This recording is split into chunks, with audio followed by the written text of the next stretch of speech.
The next phase is going to be a series of talks from researchers that are doing translational health research and some perspectives on how their research may intertwine and be facilitated by the Institute. So our first speaker is Dr. Jeff Woods from pathobiology. He's an associate professor here at OVC in pathobiology. He's also the co-director of the Institute for Comparative Cancer Investigation, which is an institute that helps to facilitate and promote cancer research here at the university, and also co-leader of the Dogbone comparative cancer trial and looking at osteosarcoma. So really relevant research program. Jeff's done a tremendous amount of work in looking at genomic fidelity between companion animal human tumors, so has a really important set of expertise and perspectives for us today. So Jeff, looking forward to your talk.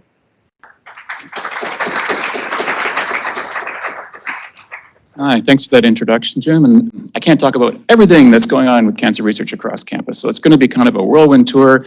Some of the things I've been involved with, just because I know about them, some things in my lab, and some about the ICCI and whatnot. So one of the first things I have to tell people that my colleagues, I used to work in rodent models of human cancer for 10 years in Toronto, and when I meet them at conferences and talk to them and I say I'm doing work on dogs, and they're like, well, how do you give the dogs cancer? And thankfully, I don't have to. They just get it, right? So very common. You've heard some of these stats before, and some of the things I'll talk about have sort of come up. Howard's introduced several of them, and I'll sort of skip over those a bit more and highlight how some of those ideas apply just to cancer itself. So common in dogs, common in cats, depending on how you measure what's a significant neoplasm.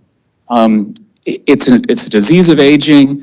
At the American Society of Clinical Oncology just this week, there was a whole workshop about the silver tsunami that's coming. There's a lot of people in the world who are aging or are going to have cancer because age is one of the highest risk, most important risk factors. How are we going to deal with that? We've already seen it, right? So this is the canary in the coal mine. Our companion animals are living longer with better treatment for cardiovascular disease, infectious disease, degenerative disease, and now they are living long enough to get cancer at a higher rate, and most of them, many of these will die from that. We've already heard this a little bit. This is sort of a One Health lens on cancer. Specifically, these companion animals are breathing the same air. They are drinking literally the same water.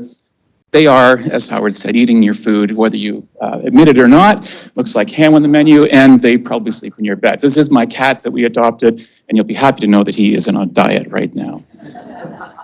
So Howard mentioned this already. We rely a lot on genetically engineered models of cancer in human research. We also rely a lot on immunodeficient mouse models, and they have their drawbacks, right? So we talked about an 80% failure rate. In oncology specifically, it's probably worse. And as Howard said, these mouse models, they don't go into, the results from those don't go towards clinical trials unless they work in all the mice and multiple models. You're not going to spend that much money.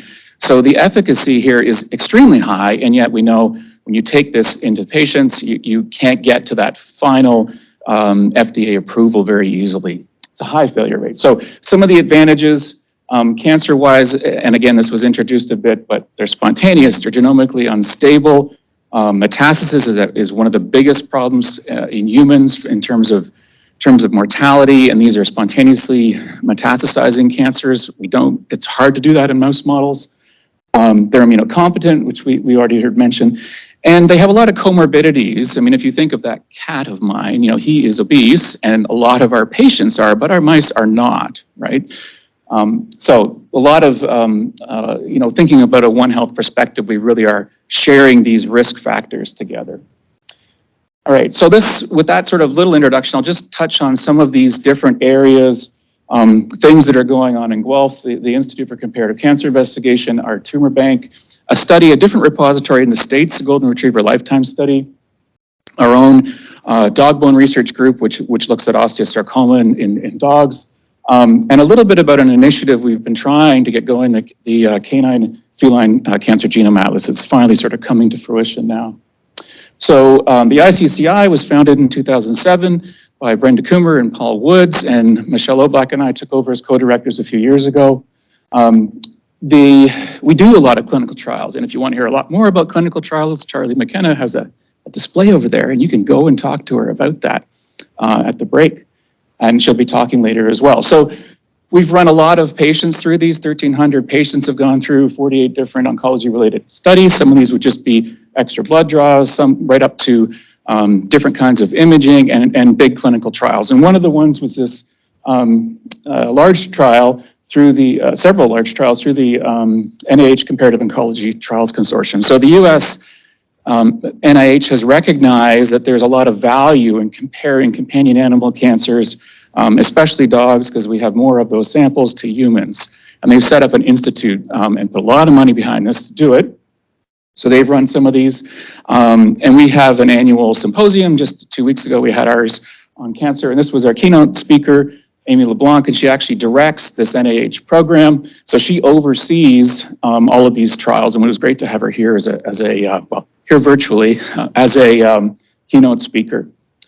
I'll just drill down a little bit more about our tumor bank in more detail. So Deirdre Stewart is our tumor bank coordinator. Those are her hands adeptly maneuvering frozen vials, wearing cryogloves, hard to do. We have 1,800 cases banked, mostly dog, but some cat.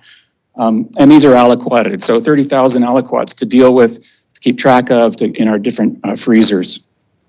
We have blood products that are there for looking at plasma serum, buffy coat, the white cells, and then of course the tumors stored different ways. This is the spectrum of the kind of cancers we get. A lot of sarcomas, which are more rare in people, so they are in some ways easier to look at in the dog and then translate over, and I'll touch on that shortly, both with hemangiosarcoma and osteosarcoma. So we make the deposits into the bank. Who is withdrawing from the bank? We have internal projects, I rely heavily on them, other labs getting serum, getting tumors out. We have external academic projects and then industry partners as well. So we're looking to expand this potentially into more of a biobank than just a tumor bank, different species, a lot more normal samples, so non-disease samples is really important as controls. And also looking potentially, we can our user expertise maybe to help with banking of things like degenerative disease samples,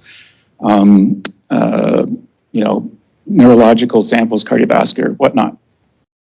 Okay, and next week we're meeting with the Ontario Tumor Bank Association to try and maybe, again, we've been talking about this for a while, but to integrate at least the data from our tumor bank into the human tumor bank so they can sort of see what have we got that's comparable, are there collaborations that could happen.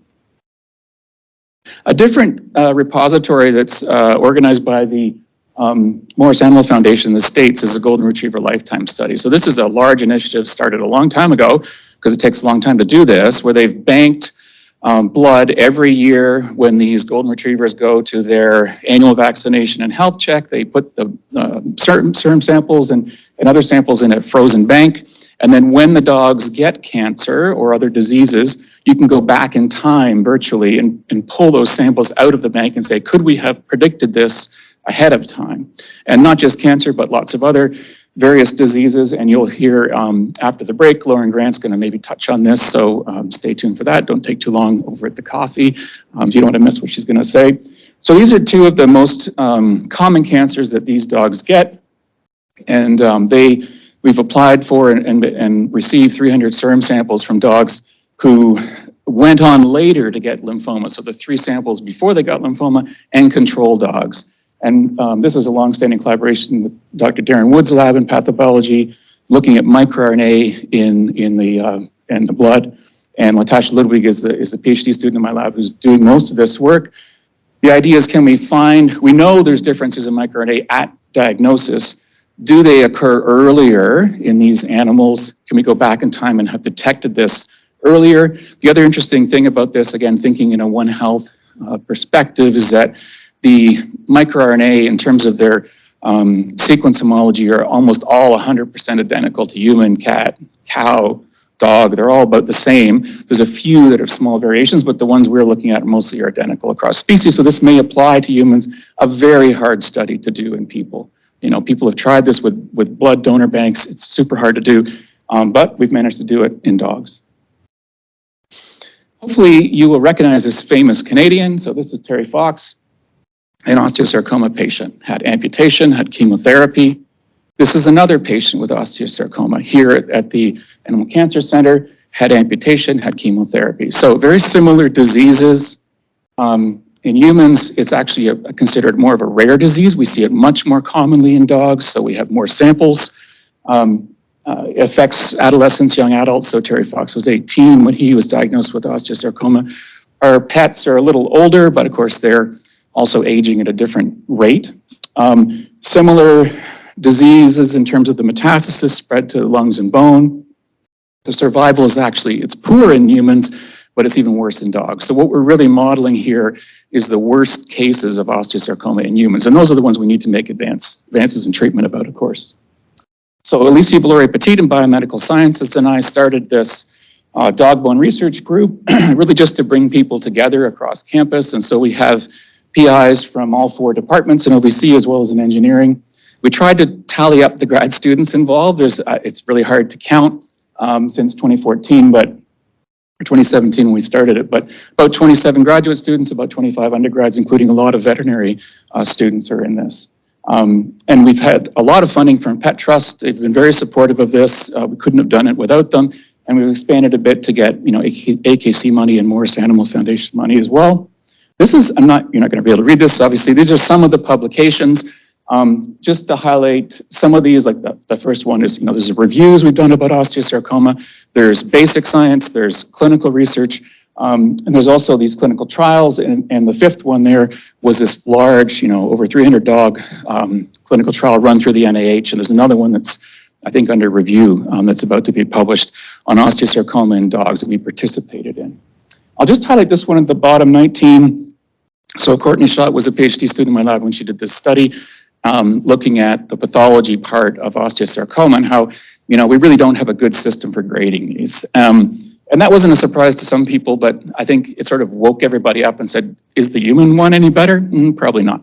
So the NIH, again, stepped in here and made up a panel of comparative pathology panel looking at osteosarcoma in humans and in dogs. And we can do this easier because there's a lot of digital pathology now. So I can sit here and look at slides and someone can be on the other side of the world looking at slides and we can look at the same slide. So this is the panel they set up. So Courtney's on this panel. Some of you may recognize Brett Adisu, one of my first DVSC students from way back, and he's in the States now. And me, and then the 3 MD pathologists come from the world of looking at human osteosarcoma. And actually 2 of the 3 are Canadian in Vancouver, so that's kind of interesting. So this initiative, and I know I'm just whirlwinding through here, you can ask me questions later. For humans, they have something called the Cancer Genome Atlas. And that, that's very human, that's very arrogant. There's only one, right? So we are looking to maybe make a canine and feline one. And this really started with a collaboration when I went on sabbatical in 2013. So it's taken 10 years now to do this, but with Dave and Louise at the Sanger Institute in Cambridge, UK. And we started out first looking at melanoma. This is a subclass of melanoma, mucosal melanoma, common in dogs. We see a lot of melanoma in horses that is not UV induced, rare in humans, right? So most of these samples came from Guelph.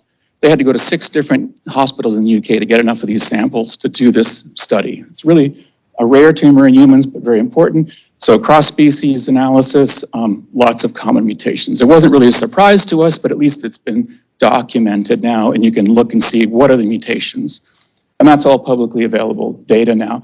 We then moved on to hemangiosarcoma, which I mentioned earlier, really common in dogs, incredibly rare in people, called angiosarcoma in people. We looked at this in cat and dog and then compared to human. Again, lots of common mutations across these species that are potentially targetable for therapy. And right now, we brought some cows into this as well. So we got a 4 species, one cat, dog, cow, human, and bladder cancer. So the reason cows are in here is that they get bladder cancer after eating bracken fur, and there's a carcinogen in there, tequilacide, that they're exposed to, and they get bladder cancer. And it does happen in humans as well. And there's a signature of that mutation we can find in this data. So that's under review now. So then we decided, well, we've done a few of these, why don't we just do them all, right? So I finally sort of talked them into it after 10 years. These are all the cancers we're now sequencing. They've all been sampled. They're all in the sequencing queue at the Sanger. Mostly dog again, but we tried to get comparable cat ones, 1,000 genes. And again, looking for things like germline predisposing alleles, so susceptibility to cancer in these cats and dogs, not just what's mutated in the tumor, but are they carrying genes that make them more susceptible? And also, again, with the One Health lens, are there potential carcinogen signatures in this data? Are there virus exposure signatures? And of course, comparing to human. Part of the reason for this is there's a lot of mutation-guided therapy or basket trials that are out there where if you have any kind of cancer and you've got this mutation, whether it's breast or prostate or ovarian, you get the same drug, right? So you're putting all the patients in one basket with the same mutation because it's a druggable mutation. And, put the dogs in the basket. They look happy. They like to be in baskets, right? So different species, same mutation, same drug, right? Okay. So I'm just going to end with something completely different. We've heard about the incidence in humans, 50%, 40%, depending how you measure, a lot of mortality, not in other species, right? And as you've seen, it's not, I don't think about it too much when we move across species as a veterinarian. Adding cows to a mix doesn't really, it's just a cow, we deal with them all the time. These are more rare, these are wild animals, right? So elephants get a really low rate of cancer, bowhead whales, even lower, extremely rare. These are big animals, right? 1,000 more cells than you have, living 150, 200 years, very low rates of cancer. Belugas in the Arctic historically have had a very low rate, similar to bowheads. But belugas in the St. Lawrence River in the 70s and 80s were highly contaminated with PCBs and dioxins from aluminum smelting in the Saguenay River outflow. And they had a lot of cancer when that happened. And they were washing up on the beach with all these tumors. And the rate, went from 2% up to 20, 25%. So that's kind of interesting. So we have these samples. They've done necrops on these in Montreal, and they've sent us the blocks. We've also partnered with the Iqaluit Game Council, so Inuit hunters in the north, the Mackenzie River Delta, and Department of Fisheries and Oceans to get 20 samples of bowhead and beluga and narwhal, because if someone says, I got some narwhal skin, do you want it? You say, yes. And so we've done some work, a little bit of work on these, and this is an ongoing story, but we know that bowheads have extra copies of tumor suppressor genes. So PCNA is a gene that helps with DNA repair.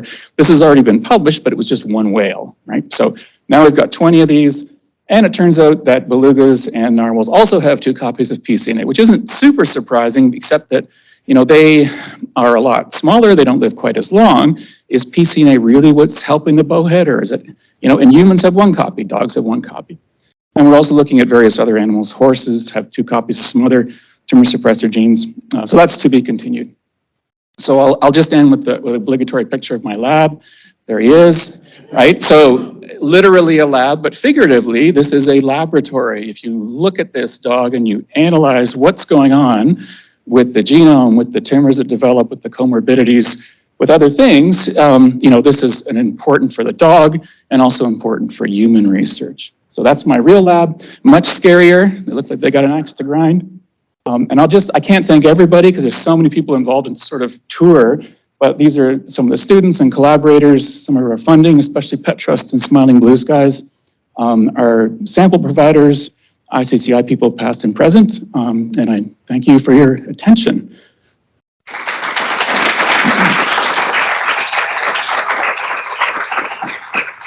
Question? Yeah, thanks, Jeff. That was a whirlwind tour, but I think it really does showcase some of the breadth of research that's going on here and some of the tangible work that's being done on creating these links between companion animal, rodent, and human cancer. So I think it should be commended on a lot of that really groundbreaking work. For these research talks, and Jeff has kickstarted it, we have another 3 people giving talks. We do invite questions. So if anyone has any questions, I have a mic, I'll bring it to you because we do want to have the voice recorded just for the audio visual. So there's a question here from Mel. Thanks, Jeff, for a fantastic talk, which I had a great pleasure of seeing a version of it, at least when OICR was here. One of the thoughts that has been sort of lingering with me has been, actually in the day that OICR was here, there was a great paper published in Nature about inflammation-induced cancers where there was not a mutational basis, but actually appears to be epigenome related. So the question is, in the establishment of the genome bank that you have with both the canine and the feline cancers, where you're looking at genomic markers, are you also looking at epigenomic markers? Yeah, in that particular database, we're not. We can, they have a lot of capacity there to do that kind of sequencing, bisulfate sequencing to try and look at the epigenome. So that is something we've talked about. They have expertise in it. They have the DNA, so there's an interest in that. And I think it would be, after this uptake, can you go back and redo those things, which would be really cool. Depending on how you talk about epigenetics, like and the inflammation part is interesting. In our dog bone group, I mean, part of why we did that is we have this group of dogs with osteosarcoma where we've collected multiple levels of samples. So we do have cytokine levels in those dogs. So in my lab, we have a multiplex cytokine ELISA type machine, so we can measure multiple cytokines in these little serum samples. You only need a tiny bit, 25 microliters. And so we have that data before and after amputation, during their chemo. Then we have the sequencing data to pile onto that. We also have all the microRNA data. MicroRNAs influence inflammation for sure. So those kind of data within the same dog, all tied to clinical outcome, I think is really powerful. And that's really sort of the focus of why we started Dogbone, to be able to pull all these people doing these different things together. And we are finding, my students presenting it tomorrow,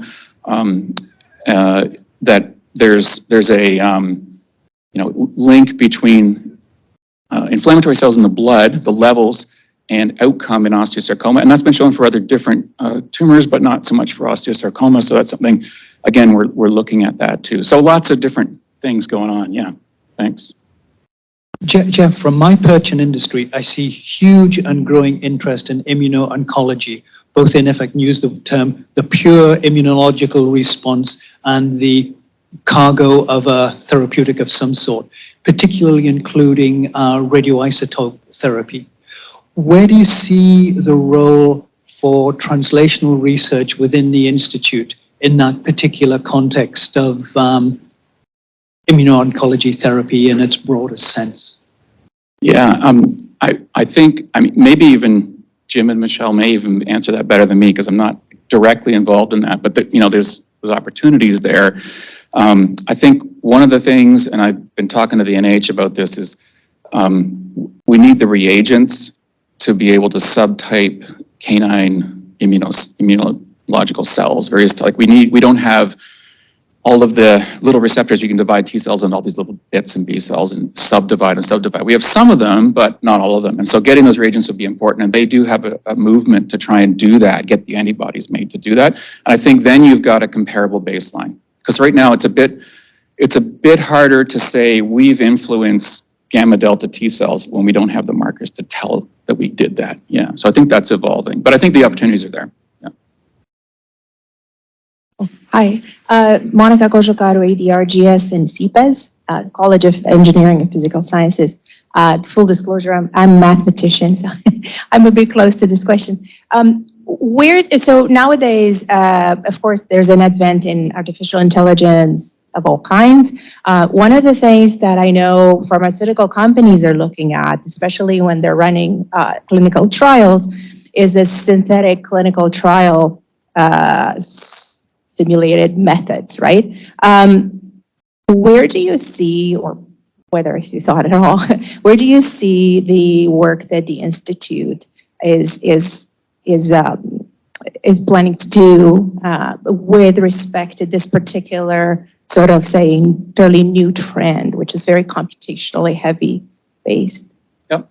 I don't know. I don't know where the Institute is thinking they're going to go with that. We've done some work with some people using machine learning and AI in Germany and in Vienna, where I spent 3 months in my last sabbatical. We digitally scan all of our tumor slides, and then you can feed that image analysis into AI, and then if you have mutational status matched to that, you can say, could the AI on just a slide that you would normally get H&E standard slide predict that you have a P53 mutation, you should get this drug.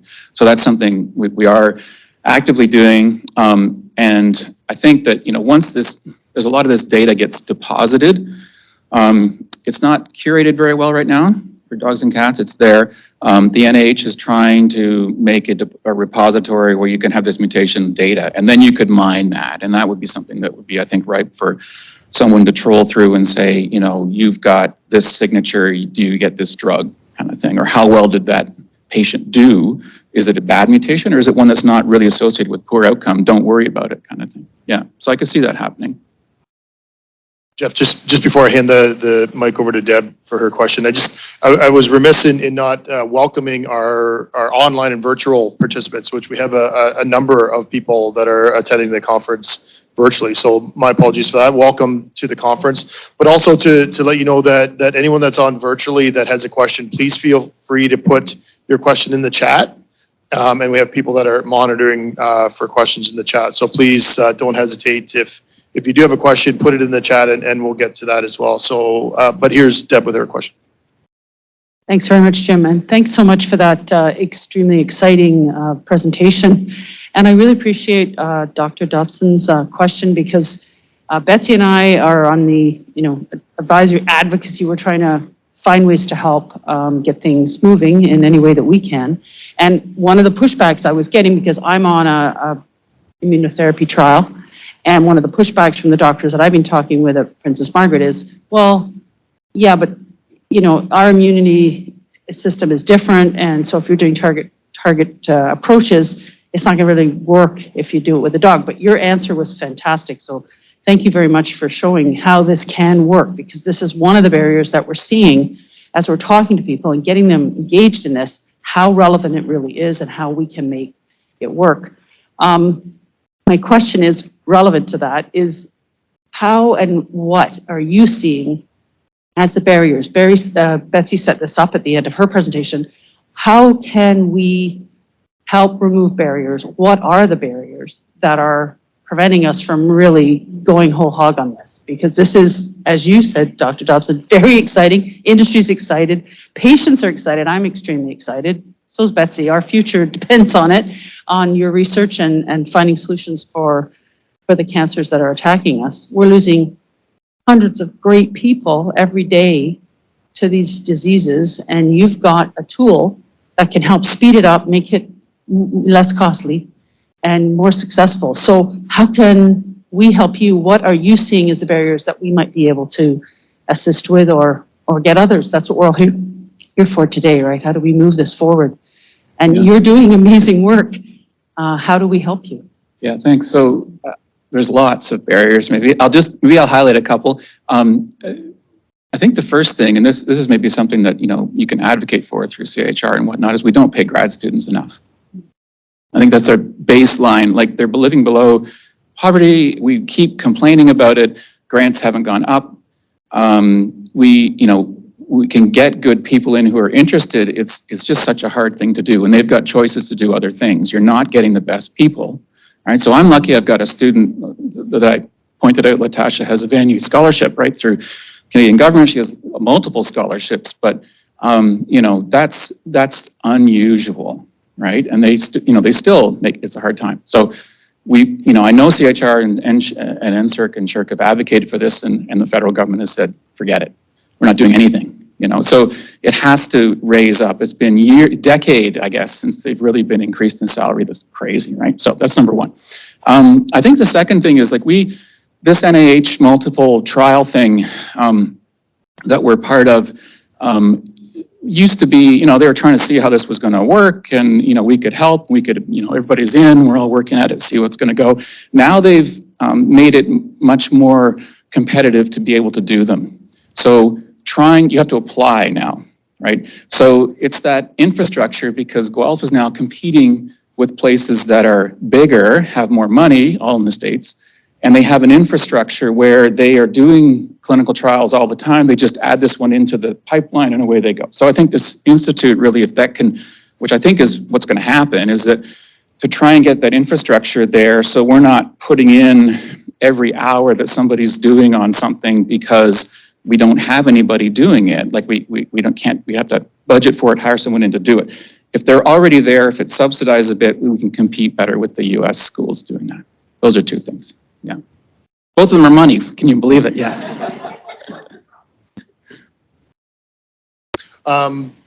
Fantastic. Well, please join me in thanking Geoff for a fantastic presentation. So to introduce our next research talk, it's my pleasure to introduce Dr. Lauren Grant from Population Medicine. Lauren does a lot of epidemiology work, which is really critically important to looking at extrapolating information from all of our different research models and how we may bring that information forward, how we can impact our approach to treating human disease. So Lauren has a lot of expertise in that. Lauren is one of the members of the organizing committee and has been involved in the Institute activities right from the inception. So she's had a lot of really invaluable input on that, and we're really excited to hear about how epidemiology and population medicine perspective may dovetail into the Institute initiative. So Lauren. Thank you so much. Can everybody hear me? Okay, great. It's a real pleasure to be here today. I've been in this role as an assistant professor since November of 2021, but prior to that, I was actually Carrie Ann, the research manager for OVC. And so I've actually been involved with the Institute since the very beginning when Cheyenne told me that I needed to put together a proposal for this new institute focusing on translational health. So Howard and I met together bi-weekly for months and months. Jim and Michelle, myself, Cheyenne, were meeting for weeks and weeks, every week talking about this institute. So it's such a special day actually for me to be here and actually see it come to fruition. So just such a pleasure. And if you had told me at the time that I was actually going to be one of the panelist speakers, I probably would have just laughed and, I don't know, awkwardly walked away. But life took a bit of a different turn, and it's such a pleasure to be speaking with you today, wearing my other hat, which is as an epidemiologist and new faculty member in OVC. So my lab is really interested in looking at broader risk factors for a variety of different health outcomes. One of the, I think, joys of being an epidemiologist is that you can be fairly agnostic to the health outcomes that you look at, which affords you the opportunity to work with lots of different people who are much smarter than you in different areas. So I have the pleasure of working with different people across multiple disciplines to look at a variety of different outcomes in both animal and human populations. And I'm really interested in thinking about how our broader environment, so those social determinants, so things like income or education or food security, housing, and our physical environments, which was alluded to a little bit before, impact our risk of different health outcomes. So as an epidemiologist, we don't just focus, well, we don't focus on individuals like clinicians do. We actually focus on populations and try to derive information about disease progression or treatment outcomes by looking at groups of people as opposed to just individuals. And so this gives me the opportunity to look at population health outcomes in both humans, but also in companion animals, how both people and I guess owners and pets are using the healthcare system, and then if there are differences between those groups. And so we call those health inequalities or health inequities to describe differences in health outcomes across groups and whether those are related to specific characteristics that people have. And if those characteristics are related to their social status, then we often term those as unfair. But those are also the differences that can often be addressed through policy interventions. And so they're really the ones that we want to help magnify and describe so that better policy interventions can be implemented. Epidemiologists come in a variety of different flavors. Particularly for myself, I like to use mostly quantitative data. There are other people that like to use qualitative data, so focus groups, interviews, and that sort of thing. But I particularly like to use numbers. And in particular, I like to think about how we can bring together different data sources to ask different questions. I'm going to dive into that a little bit deeper with some examples later on, but I like to think about how we can bring together health data and social data and environmental data, which is often collected in different silos, how we can bring those together to then ask new questions that we couldn't ask by just focusing on one data source only.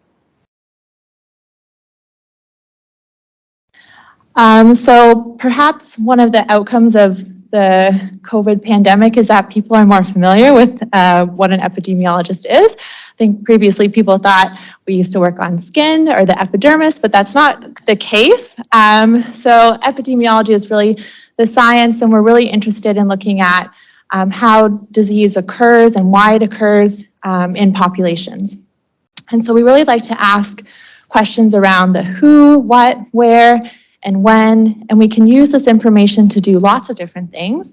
So we can use it in a descriptive manner to simply describe the trends that we're seeing within a population. So incidence or prevalence, who's getting sick, how often, how fast. We can identify high-risk groups, so who seems to be getting sick more frequently or is more at risk. And then we can use all this information to help us generate and test hypotheses of either cause and effect. So what are our exposures or risk factors and how are they related to our health outcomes of interest? If you're of the more sort of clinical variety, we would term these treatment and outcome effects. So if we implement a particular treatment in a clinical trial, what is the outcome that we're seeing within our particular population?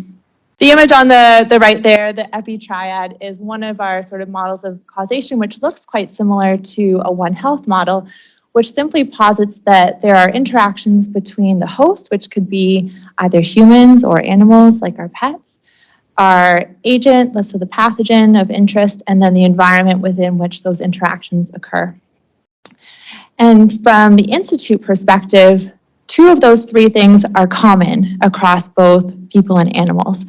The agent, the host, the exposure, and also the environment within which those interactions occur are common for both humans and companion animals, which affords us a really interesting opportunity to ask questions about what we can learn about things like prevention and risk factors and health outcomes by looking at different host species.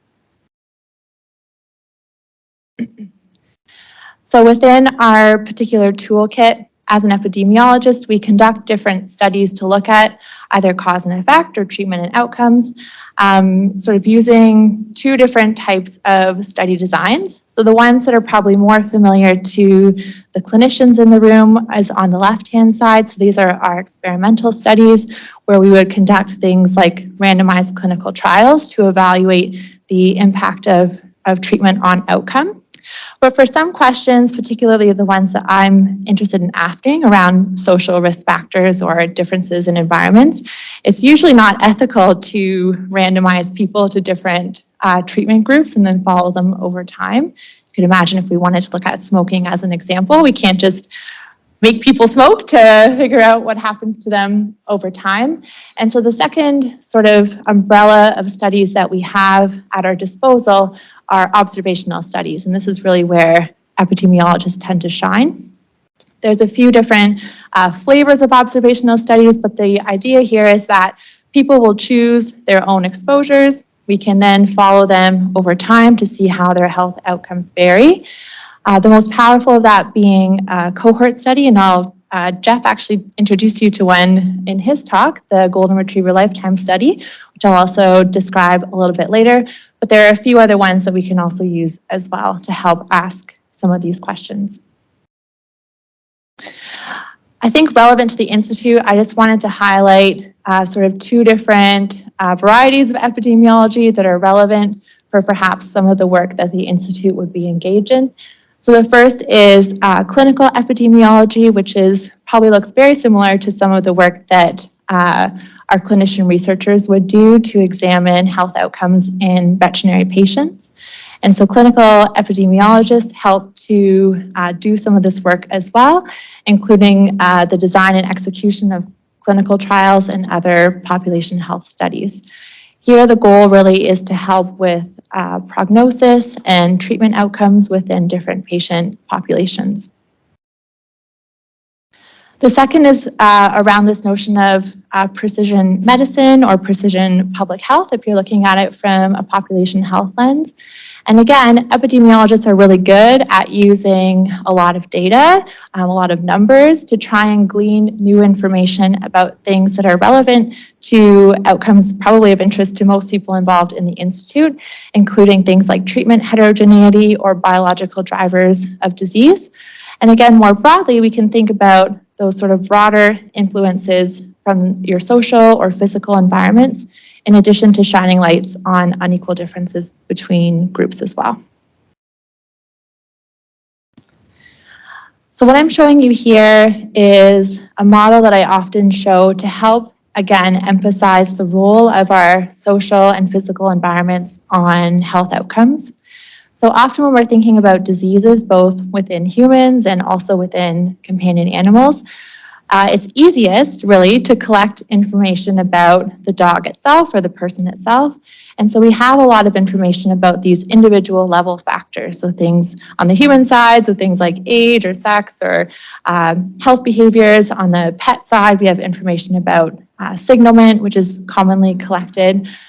But the idea is that this is just a very small piece of the puzzle when it comes to why you're actually getting the diseases that you do.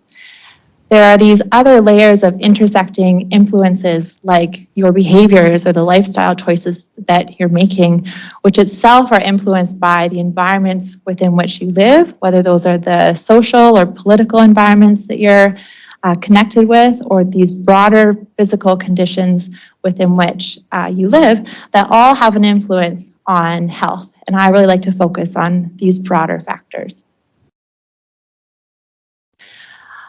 So one of the reasons this has been, again, I think emphasized by everyone, for why we're interested in focusing on companion animals is that they will spontaneously develop diseases which can provide important insights into human disease and also vice versa. So it doesn't have to just be this one-way flow of information from our companion animals to try and figure out what's happening with humans.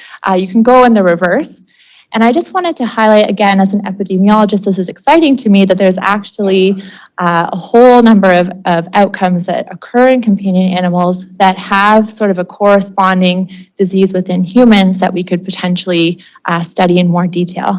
So Jeff did a really excellent talk on some of the cancers that are common to both companion animals and humans. We're going to hear from some other excellent clinicians later on as well about some of these other diseases.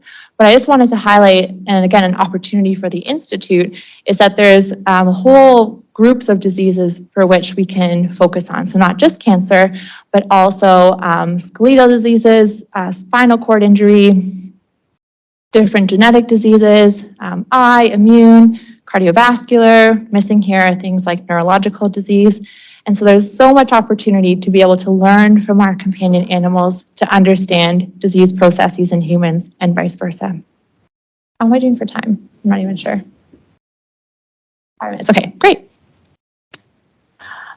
So one of the things that's been touched on before, but I'll highlight again, that's exciting for me when I kind of approach these questions is that companion animals share both the same social and physical environments as their human owners. So there's already a number of diseases which share common biological features, but in addition, these pets are also sharing the same environment. So they have the same exposure to both social and environmental risk factors as humans, which provides a really kind of interesting and excellent opportunity to be able to study how these risk factors influence disease.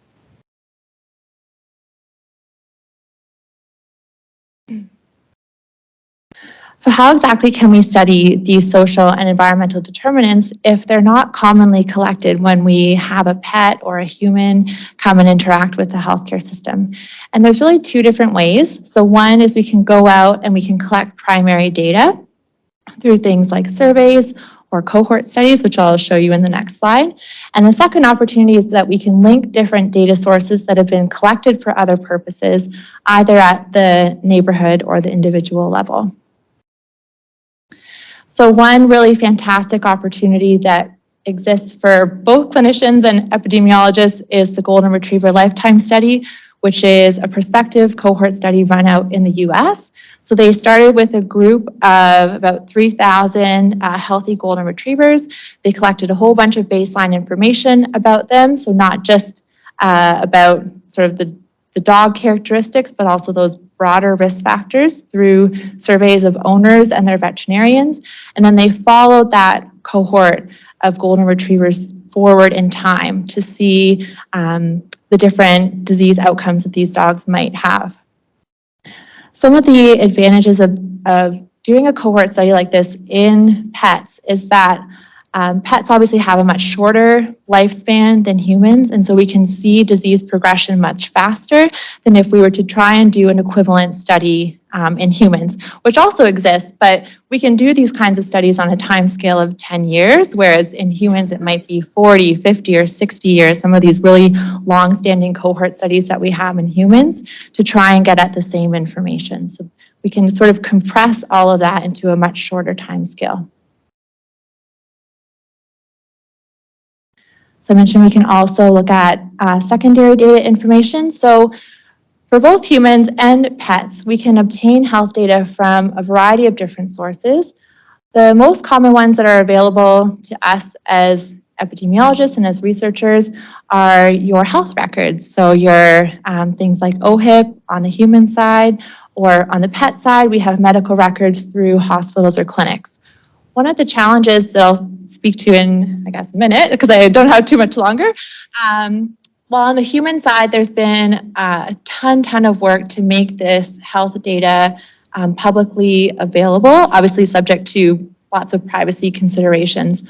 On the vet side, most of this data is held privately, right? So it's held by clinics or diagnostic companies or different hospitals, and there's really no incentive or really organization to have any of that data come together in any sort of meaningful way for people to access, to be able to use these sort of larger analytical approaches.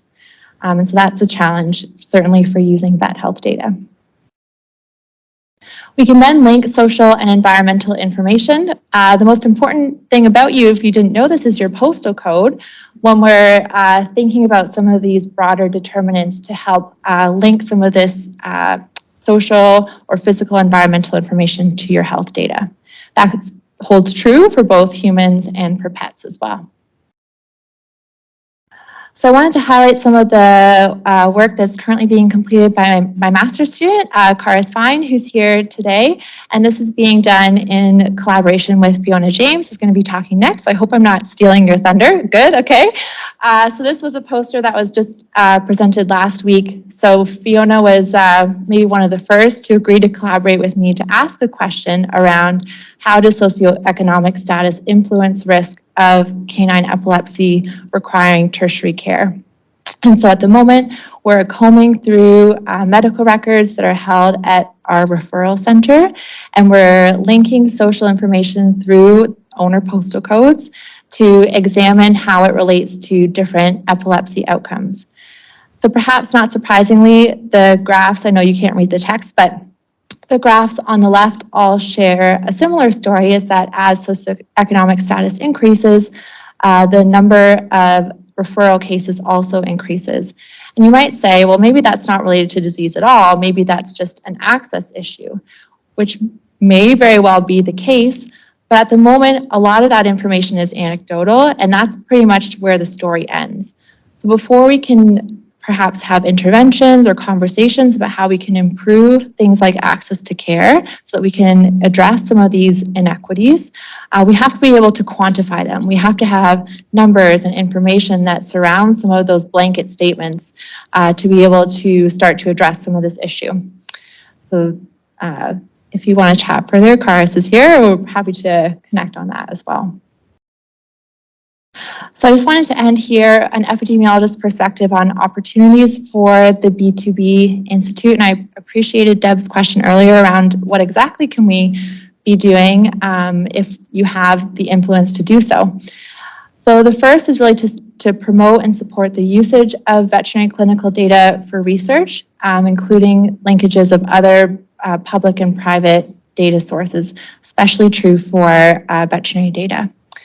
The second is to promote and support the linkage of human, pet, and environmental health data, which requires mostly just some personnel resources and perhaps computer resources as well to be able to do some of that work.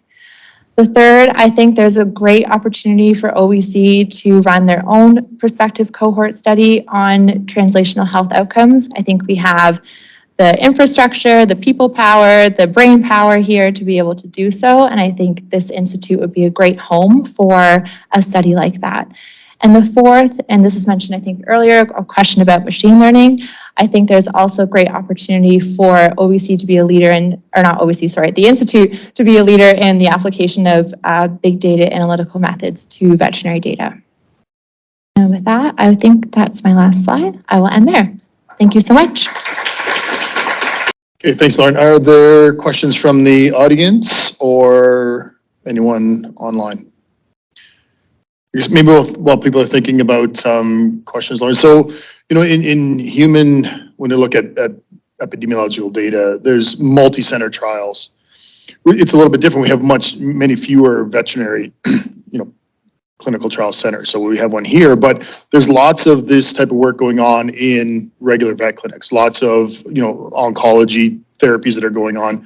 How do you envision maybe capturing that or enrolling, you know, casting the net much wider than just an OVC centric data generating site? How can we enroll some of those satellite sites that are doing the work but really haven't probably even thought about, you know, record keeping and data management? I think two things, and you'll laugh again, money being the one, but I think on the human health side, there's been a much more concerted effort to create specific funding opportunities that are intended for multi-center trials or that are intended to bring together these sort of smaller clinics to bring them into these sort of larger groups. And I don't think the same has necessarily held true on the veterinary side. And that's perhaps been a bit of a bottleneck because there's just not the same incentive to do so, even though the opportunity is there. I think the second is maybe visibility. So I think individual clinics, and maybe this is maybe just my perspective, but individual clinics or veterinarians aren't necessarily thinking about the work that they're doing or the information that they're collecting as having any value for research. And so visibility or just conversations around the fact that you can contribute in a different way than maybe you had thought about before, and having those conversations, I think there'd be a lot of uptake. Yeah. This is a comment rather than a question. And the human pharmaceutical industry, if you look on any of the website, they've got all these altruistic statements that their primary raison d'etre is to improve human health. But in the background, where it's not actually stated, they're also there to make money. Sure. And none of them will invest in something unless they see a return on that investment. And I'm just going to make a comment on In Vitro, the company that I work for, which is a CRO. Human health records in the US are very decentralized, and there are companies that maintain health records. They acquired a health record company for two reasons. One was to help attract or identify potential subjects for human clinical trials, but also to do the type of comparative work that you've just been describing in the veterinary world. So I think there's a real useful comparison between the two species where we're generating those veterinary data. And I think that's a potential selling point to the pharmaceutical industry when we come to selling a translational trial in companion animals as a lead into a future human clinical trial. That we've got that same background data to support doing that particular trial. So I think this is really innovative and exciting and very relevant work. Excellent. Thank you so much.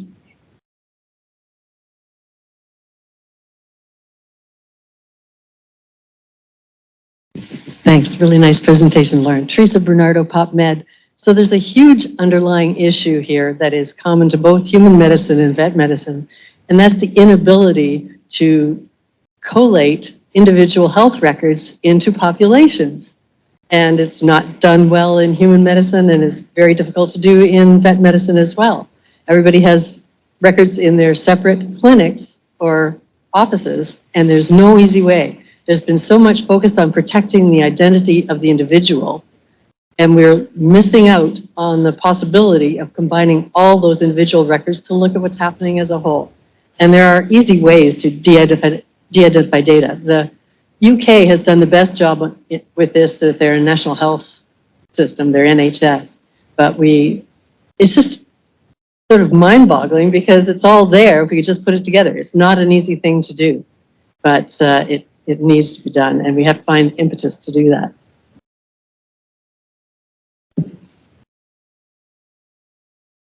Any further questions for Lauren? I think on the check. Okay, thank you. Please join me in thanking Lauren for her presentation. So it's my pleasure now to invite Dr. Fiona James to come up to give her a presentation. Fiona is an associate professor in clinical studies and is a clinician looking at the neurodegenerative diseases and is going to give a presentation today on how the neurodegenerative disease focus can hopefully be enrolled very impactfully in the Institute's initiatives. So just to re-emphasize, we have spent a lot of time talking about cancer research and the traction we've gained with some of our oncology-based research. But it's really important to re-emphasize that the goal of the Translational Health Research Institute is not solely to promote cancer translational research. We hope to be much broader than that and be an umbrella and facilitate translational research in many other health disciplines such as neurology, cardiovascular disease, regenerative medicine, and a host of others. So we're very delighted that Fiona's here to talk, and Matt will be up to talk in a little bit to broaden the perspective beyond simply focusing on cancer research. So Fiona, look forward to your talk. So hello, I am a clinician scientist, which for me as a working definition means I'm a veterinary neurologist and a neuroscientist. This means I run clinics in our wonderful veterinary teaching hospital, the Health Sciences Center, where I teach at an undergraduate DVM program as well as graduate level and see actual patients. I study epilepsy. This is one of the most common diseases we see in dogs, as well as a fairly common disease that is seen in people. And so, interestingly, this overlap is where I'm very interested in what the Institute, the Health Institute, is going to be doing for us. I'm going to give you a glimpse. So I know a lot, I'm going to reiterate a lot of what has already been said today, but I want to start with giving you a glimpse into what I see in clinics. So this comes with a content warning. You're going to see a real clinical patient of mine having seizures. And I want to let you know that in advance so that you can prepare yourself for that if you've not seen a seizure before in a dog. And also to ask you to please be respectful of this information that I'm sharing with you because our patients coming here understand that they also help us to teach about the diseases they have. So I'm in a room with a group of students and the dog starts to behave oddly and I grab my smartphone and I start videoing, and that is my resident leaving the room to get medications for this dog because we're pretty sure he's having a seizure. So the video is a total of just about 3 minutes, which I've now sped up because it's a long and agonizing 3 minutes while he sprints to the ICU to get medications to treat this puppy. And in the meantime, we have to look at this and recognize how disturbing this is for a family to see for the first time ever, and how helpless you can feel while watching this happen in front of you. And you can understand why this disease has been written about since 1000 BC. The first written evidence is in the Babylonian Sakiku, where they talk about the falling sickness, possession, demonic possession. In other cultures, it's referred to as the sacred illness. These were visitations from the gods or from the afterworld. Spirits come back to possess. And recognize the impact that this disease has had across cultures as well as across species. And we stand at the cusp of that. So that was a fairly recognizable seizure. Even if you'd not seen one before, you could look at that and say, that's probably a seizure. What's interesting, we also see weird things. Okay, so here's this dog winking at us. And historically, we might have taught our vet students that, oh, this could be a movement disorder, or a muscle twitch, something benign, something not really a seizure necessarily, or because we taught back in the early 2000s, focal seizures, partial seizures, absent seizures are really rare in animal species. We didn't recognize them when I came through vet school over 20 years ago.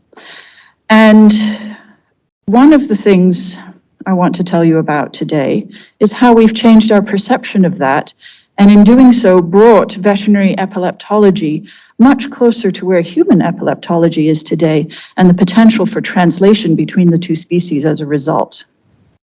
So seeing these tiny twitches in this dog, and compare that to this video of a child.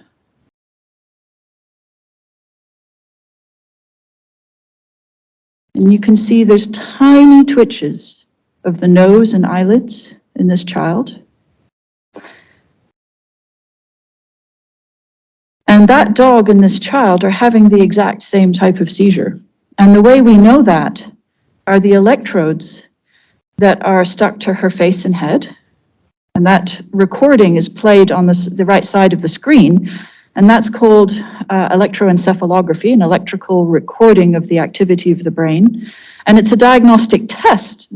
In fact, the only bedside diagnostic test we have that confirms a seizure in any species. I have recorded everything from birds through pigs to, well, I'm not supposed to do humans, but I have put the machine on myself, yes. And so, you know, it's the same test across all species that we use to diagnose epilepsy. And this is in fact leading me then to show you that these two species, we now recognize these two species are doing very much the same thing. And therefore, combined, we all face the same challenges as far as epilepsy, okay? We don't understand yet. We know a lot about epilepsy, but we don't understand yet fully how it occurs and why it occurs. Sure, we've identified a bunch of genetics, surprisingly more in humans than in animals. We've identified genes, and we know that it can be acquired through brain damage, trauma, stroke, etc. What's interesting is we don't have a reliable seizure prediction option. That's kind of the holy grail for epilepsy research. Can you imagine for people living with epilepsy and for animals living with epilepsy and their families being able to predict, oh, today we're going to have a seizure, or I'm not going to go anywhere, today I'm going to stay home. That would be a huge game changer from a quality of life perspective. Pharmacoresistance also happens, where about a third of patients do not respond to the medications we have to stop the seizures. And in fact, there's a drift now, a language change. Instead of calling them anti-epileptic drugs, we recognize we're not stopping the epilepsy. We just call them anti-seizure drugs because of that recognition that the epilepsy continues. We're just trying to slow it down. And then another option is surgery. And as you can imagine, brain surgery is not something to do lightly. For reasons, functional reasons that we need most of our brain. It's very hard to take out parts of it without having some sort of functional effect on the individual as a result. And there has been decades of research into epilepsy and answering these challenges, both in human brains, where there's countless patients who participate in clinical trials for humans. When they do epilepsy surgery in humans, those brain slices are available for neurophysiological studies in the associated biomedical labs of huge human research hospitals. And then in the animal models, where the classic animal model is the mouse. And so the genes that they do know are involved in epilepsy in humans are placed into transgenic mice, and they're testing new drugs. They're testing different ways to understand how epilepsy develops in these brains. And then, as everyone before me has mentioned this morning, this massive failure rate when they go from that mouse model or have a new molecule, a new substance that can stop the seizures in that mouse. and they try it in humans and it fails. And that is so disappointing. We have had an exponential growth curve in the development of anti-seizure drugs, and the pharmacoresistance rate has not changed in the last 30 years, which is a huge frustration for patients and doctors alike, veterinarians, dogs, and their families alike. So when we talk about a model, an animal model, I'm going to say, again, something similar to what my colleagues before me have said, but in a more perhaps different explicit way. We look at three ways that a model is valid: etiological, face, and predictive. And comparatively speaking, when we look at dogs versus humans, what's cool is that they have the same seizure types. We can prove that. We have proved that. The comorbidities, the diseases that come along with epilepsy, psychosocial delay, behavioral changes are seen in both species, humans and dogs. And finally, when we look at the pathology at a microscopic level, we see the same changes in the brains of both humans and dogs. As far as predictive validity, dogs and humans respond to the same drugs. Okay, as opposed to the transgenic mouse to the human, we see a similar impact of these medications in our canine species as we do in humans. And the same percent of pharmacoresistance. About a third of dogs don't respond to the meds at all. And finally, what we see is a shared genetic inheritance of these diseases. So the same similar genes in dogs as in humans are activated, and there's a huge burgeoning area of study in that area, and I will come back to that later in my talk. And finally, the same other diseases, so structural metabolic brain diseases that cause seizures in humans also cause seizures in dogs. So we have here what is known as a large animal. I mean, no disrespect to cows and horses, but dogs are larger than mice. Large animal model for humans, where we reach, as veterinarians, I reach over into the human pharmacopoeia to pull drugs to try for my pharmacoresistant dog. And what I learn in my dog, I can turn around and share with my colleagues at Sick Kids who I collaborate with, that they can start to look at what they can do for pediatric epilepsy. So that summarizes then our dogs as models argument that colleagues have already presented this morning. This is a naturally occurring disease in dogs that live in the same environment as we do. As Jeff said, they share our food, they go on walks with us, they breathe the same air, they drink the same water. Okay, so environmental impact, One Health model right here. Within a breed, the genetic variation is much less than humans. This is one of the values of the Golden Retriever lifetime study that two of my colleagues have already tagged. Golden Retrievers, to all intents and purposes, are a clone. They are so identical that it's easy to screen through a breed and find in the affected individuals versus the unaffected individuals where there is a genetic difference that might contribute to the disease of interest. The dog genome is actually closer to the human genome than the mouse. We don't have to do as much transgenic stuff to get the same thing, okay? And then finally, they have roughly the same number of genes. I'm not a geneticist. This is me arguing in favor of my colleagues here, but they have roughly the same number of genes as humans, so we have something to work with here. So that brings me to my research. I put all of my publications into a word map. And as you can see, the focus here is on canine EEG. That's my specialty. And I have the privilege of collaborating with a number of wonderful people, including Lauren Grant, who is just up here speaking, and a number of colleagues across the world, and including at Sick Kids in Toronto. One of our most exciting findings was, again, using a single breed and comparing affected individuals versus unaffected individuals, discovering a myoclonic absence epilepsy gene in Rhodesian Ridgeback dogs. This was an international collaborative effort with colleagues in Germany, Finland, and here, including my collaborators at Sick Kids. And what we found was a gene that has never before been linked with epilepsy in any species. And so opening a whole new avenue for more molecular research, which is active now with, again, colleagues in Finland and the University of Montreal. So that's an active follow-up project from this particular one. It was easy to do because we were able to identify the affected individuals in the Rhodesian Ridgeback breed using EEG, recording their seizures. And what was interesting is that they didn't have typically generalized tonic-clonic seizures like the one I showed you in the puppy. They had the twitchy face seizures. So this was the second ever confirmation of absent seizures with myoclonus in dogs, published ever, and it was used, this data was used to identify a gene. So proof of concept right there.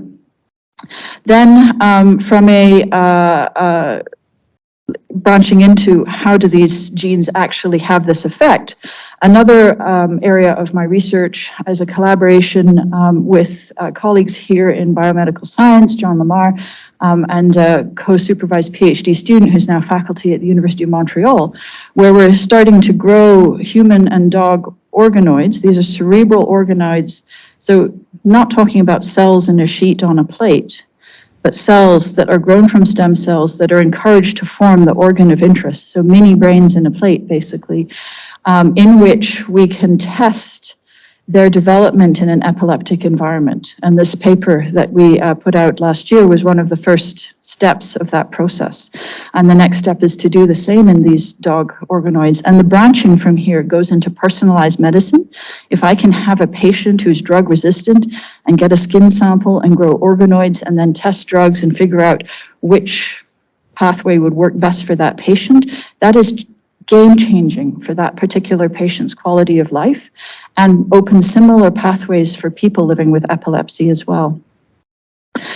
And then a final sort of arm of my research is actually improving the diagnosis of epilepsy in dogs in the veterinary neurology world. When I was trained over 20 years ago, EEG was not something that was done routinely as a clinical test.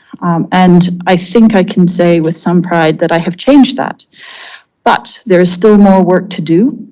We don't have a standardized EEG electrode placement array for dogs as there is for humans. And if you've ever seen those pictures of humans with their electrodes all over the head, that's fairly easy to standardize across humans because all our heads are roughly the same shape. And if you picture in your mind a Chihuahua to a Great Dane, what's cool is that their brains are roughly the same size, give or take 2 centimeters, okay? But I could fit that Chihuahua in the mouth of that Great Dane.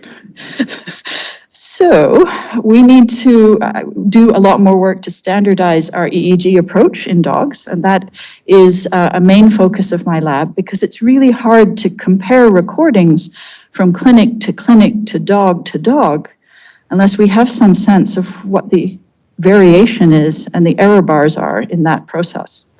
And that leads me to show you the last plethora of papers we've put together on this pathway to standardize that EEG technique for dogs.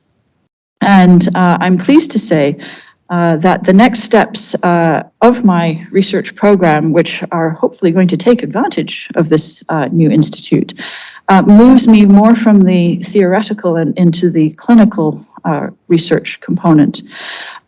Because what we would like to do, like I said, is standardize that electrode array. So there's your human model up top. And I have active projects, NSERC funded, to standardize the array in dogs, as I show you in that 3D model down below. And I have several graduate students working on that and collaborations with the Royal Veterinary College, et cetera, to try and pull this together in a way that sets an international standard. And then, because we have now established a solid diagnostic test, we need to start moving into improving that pharmacoresistance problem. So I have active studies looking at monitoring the effect of these anti-seizure drugs in our epileptic dogs, recording before and after we start a new drug to see what objectively changes in these dogs when we prescribe these drugs. I have studies looking at those behavioral comorbidities of epilepsy in dogs, again, identified recently, but matching what we see in children with psychosocial delay when they're affected by epilepsy.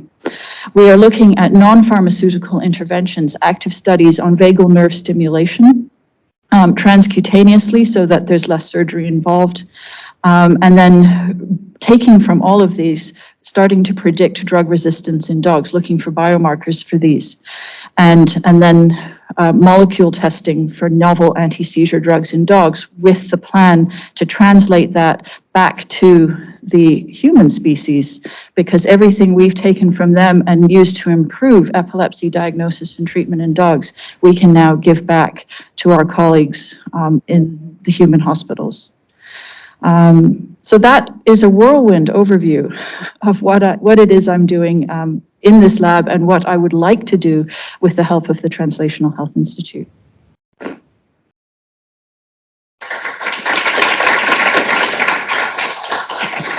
Great, thanks, Fiona. It's really amazing to see.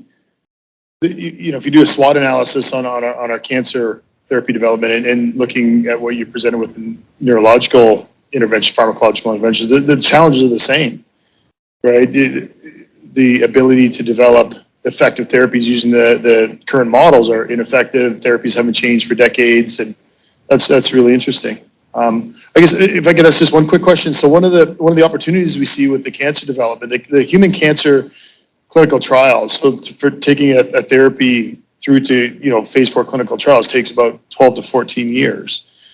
And one of the opportunities we see with the companion animals is really truncating that process. And we have examples where we've been able to take a therapeutic intervention through companion animal clinical trials into phase 2 human clinical trials in under 5 years, which is another, not only going to hopefully build better therapies, but we can do it in a very rapid fashion. Do you envision the same kind of truncated clinical trials, expedited process in your companion animals? Absolutely, yes. So that's actually a grant I'm writing right now, working with UHN and University of Montreal. We want to look at pharmacoresistance and treat it with, again, not screening for novel molecules that could be used to treat that. And our plan is to, again, take just a tiny little skin biopsy from dogs, grow that into cerebral organoids, screen them with these molecules, and then take it from there into a clinical trial. And that can be done in under a year. Like we can grow, screen, pick which one that works, take it into, take it back to that dog and say, here, do you want to try this? And so the regulations are easier to get around. Speaking of hot topics, the University of Guelph has a psilocybin license, for example, and there's a lot of interest in that kind of psychotropic medication for other brain diseases. And so this is an option we could take advantage of, for example, to screen on a cell plate first, then into dog before going to humans. That's amazing. Yeah, thank you. Yeah, come on.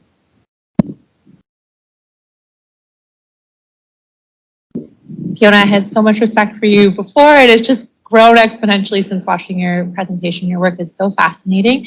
I wanted to get you to comment on one of the challenges, I think, of doing these vet clinical trials, or some of the research that you presented, is that the cost is often incurred by the pet owner to be able to do maybe some of the advanced imaging that you presented.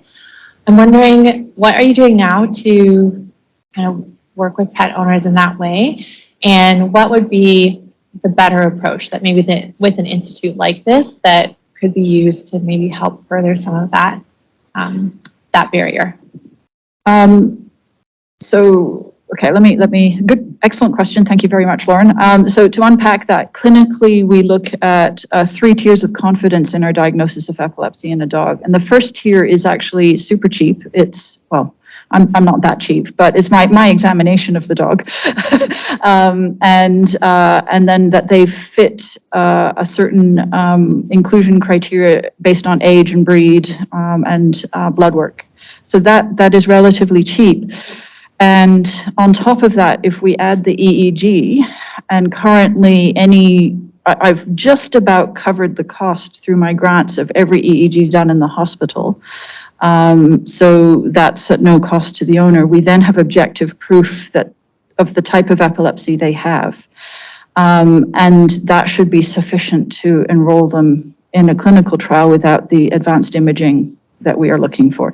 So a certain amount of time has to have passed since that index seizure so that we're pretty sure there's nothing else going on to make them fit into that category. And so, yeah, I think, like I said, we're trying to get grant funding that would cover that inclusion criteria so that they can participate. I think the biggest challenges we have are exactly what Jeff said. We need to pay our grad students more. We need to have the throughput in the clinic and the personnel to support that in order to look at the volumes we need. And we need to work collaboratively, continue to work collaboratively, which is something I've really focused on in my career because we're not going to do this alone. So, University of Montreal, the vet school there, I'm just tying down my collaboration with them so that at least we've got 2 provinces covered and to go from there. Great presentation. And I'm going to be a bit sneaky and steer you in a different direction, largely because I think the question I want to raise is really relevant to the direction, the broad general direction that the Institute could go to. And as a starting point, I'm going to take from your example of the Rhodesian ridgeback with the genetic defect.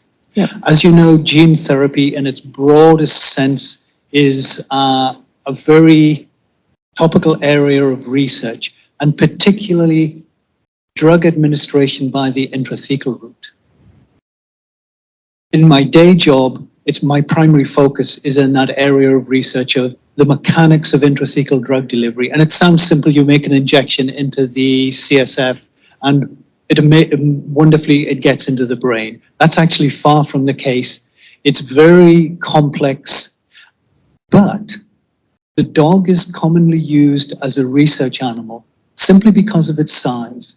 The rodents and most of the non-human primates are much too small to compare to humans, and size does matter in this context.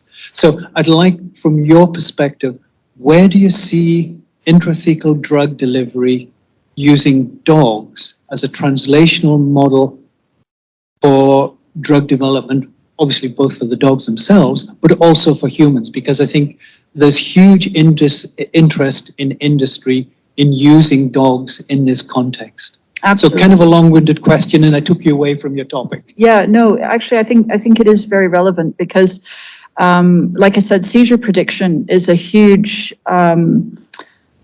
it's a huge goal, and what we're looking at is wearable technology here. So what you're describing and what I'm describing, the next iteration of that is wearable microtechnology, and so we're looking at smaller and smaller EEGs, and when I say smaller, not just now a backpack, but potentially implantable under the skin, such that they can monitor brain activity in patients. And these units exist. They've been tested in dogs and humans. There's multiple dog years of EEG recordings from intracranial recordings. And the reason for this is that because I'm not yet part of that particular race, but I'm aiming for it. If they can predict the next seizure for that patient, then you can immediately administer a therapy. So the parallel arm of that race is the microtechnology wearable technology to deliver that treatment.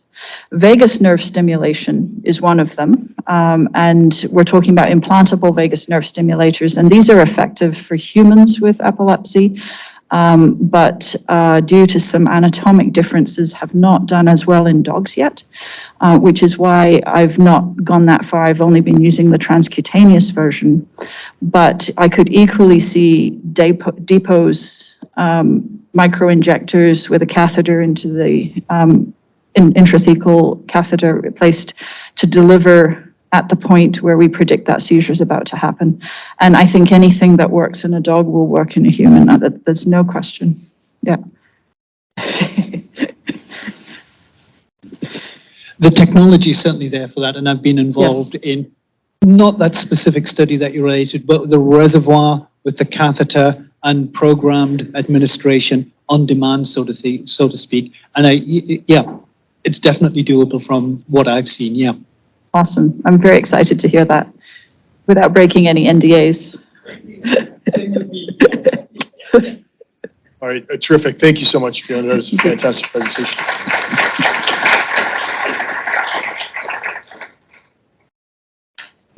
It's my pleasure to introduce our next speaker, Dr. Matt Vickaryous from Biomedical Sciences.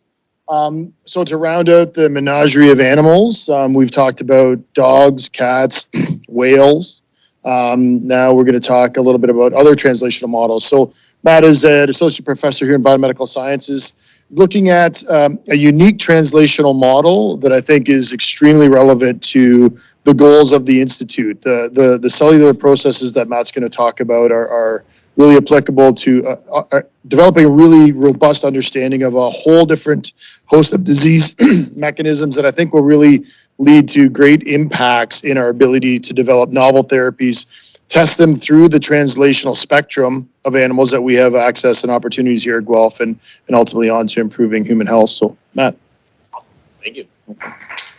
So I'm a regenerative biologist, and it was fantastic to have Fiona go first to provide a real clinical perspective, because I'm going to back away from that a bit. And part of what I want to do today is just get people to think sort of a little bit broader, a little bit more novel perspective with related to the issue I'm really interested in, which is regenerative biology. So regenerative biology is a close cousin of regenerative medicine. But in this case, we're actually studying the biological phenomena, and then we're trying to convince people on the more clinical side of things to take an interest in some of what we do.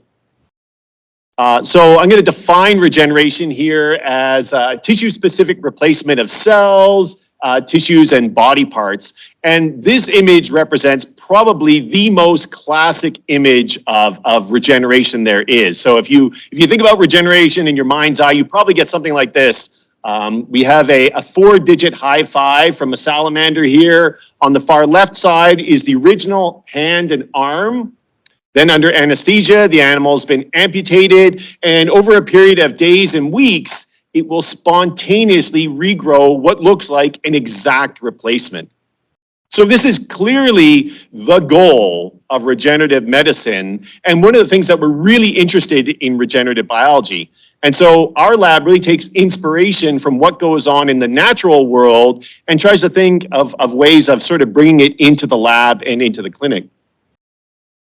So this slide represents a rogues gallery of some of the most powerful, at least historic, natural regenerators there are on the planet. So we've got on the far left side, the zebrafish. So zebrafish are small, bony fish. They're freshwater. They're native to parts of India and Bangladesh. They live in backwater areas. They live in rice fields. They live all over the place, but they're capable of amazing feats of regeneration. So you can cut off fins, you can injure their heart, you can injure their brain, you can injure their eyes. They will spontaneously regenerate this back. And so this has been a primary model since about the 70s. In the middle, we have an African clawed frog. So these are native to parts of southern Africa. And they live, again, in pretty fetid conditions out in the middle of any small pond you can find them. As tadpoles, they're incredible at regenerating. So just like zebrafish, you can cut off pieces of them and they will spontaneously regenerate them back. What's interesting is as they get older, as they become frogs, they lose this ability. So this provides us with a powerful way of studying an animal that begins as a very powerful regenerator and then loses that capacity. Then on the far right-hand side, on your right-hand side, is the axolotl. This is the star right now in many regeneration studies. Obviously, a very charismatic look to them. These are from Mexico. In fact, they're from a lake in the vicinity of Mexico City. So wild populations are at risk from habitat loss, but a good thing that we've known since the late 1800s is you can cut off lots of bits and pieces of these animals and they will spontaneously regenerate back. So again, fins, tail, you can remove regions of heart, a brain, pretty much you name it, and they can spontaneously regenerate it back. So based on this work and many others, we know for a fact that regeneration is an ancient and a very widespread phenomenon. So here we have a phylogeny of different terrestrial vertebrates. And if we look along the phylogeny, we can see represented members of all these different groups, of all these different silhouettes are capable of regenerating. And when I say it's an ancient phenomenon, we know that that arm regeneration that we saw in the salamander at the beginning, that dates back more than 300 million years. So we've got evidence from the fossil record of species regenerating way back in the Carboniferous. So 300 million years old, it's happened. We also know for a fact that regeneration varies depending on the cell type, depending on the structure you're looking at, but most specifically depending on the species. So we know for a fact that most salamanders, for example, are really good at regenerating, and that adult frogs are really bad, but tadpoles are quite good. If we move outside of that, lizards, and I'll talk more about this in a moment, many species of lizards are good at regenerating their tails. Some are good at regenerating other things. For birds, not so much. We know that some songbirds can regenerate parts of their brain, and that actually seems to be associated with seasonally learning a song. But other than that, birds are not so great. And in many mammals, we typically classify as being poor at regenerating, but of course there are exceptions. So this is one. This is an emerging model of a mammalian regeneration. So on the top here, we have a spiny mouse. So this is a native of parts of Africa, and it, as the name suggests, it actually has very spine-like fur to it. What biologists first noticed, if you tried to grab these mice, if you grabbed them by the tail, the skin would come off. So it would sort of deglove itself, and then the mouse would run away. It can grow that skin back over time. Bring them to the lab, and they did some investigations where they were looking at an ear hole punch. So basically just making a hole through the ear, so all the way through. You do this to a normal mouse, and what you find is there's little to no repair that's going on. So this hole is maintained. But in the spiny mouse, which is a relatively close relative, you can see that over a period of 56 days, it completely heals over. So even within a group such as rodents, we're seeing a wide variation in regenerative capacities. So when I think about what are the big challenges to studying regeneration, one of them really is this idea that we look at mechanistic style investigations and we look at comparative, but we often segregate the two out. So mechanistic is really popular and common nowadays because this is where we're probing details. We're looking at specific cells, specific proteins, specific transcripts. With all our omics tools nowadays, we can probe deeper and more finely dissect pathways than we ever could before.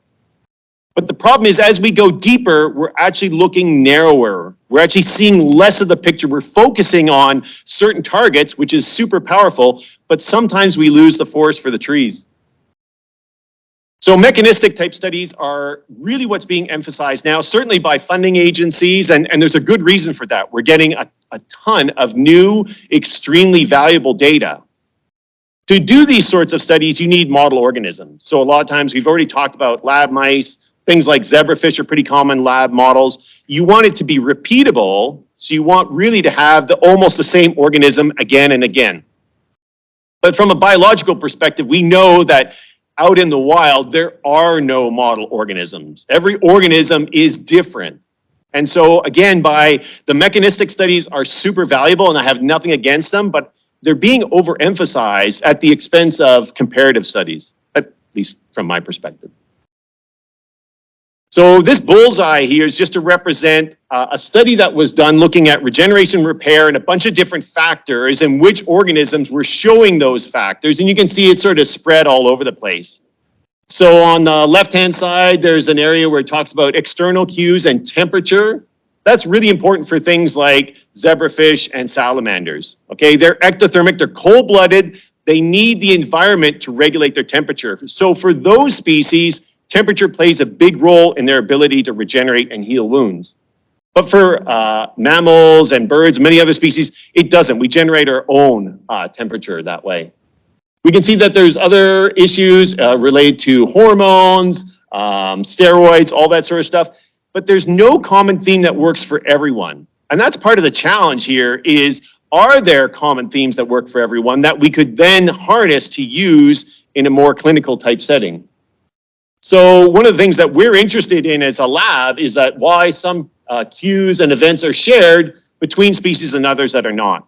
We're really looking for conserved features that we're going to see in lizards, but then hopefully be able to translate across to mammals and into clinical studies.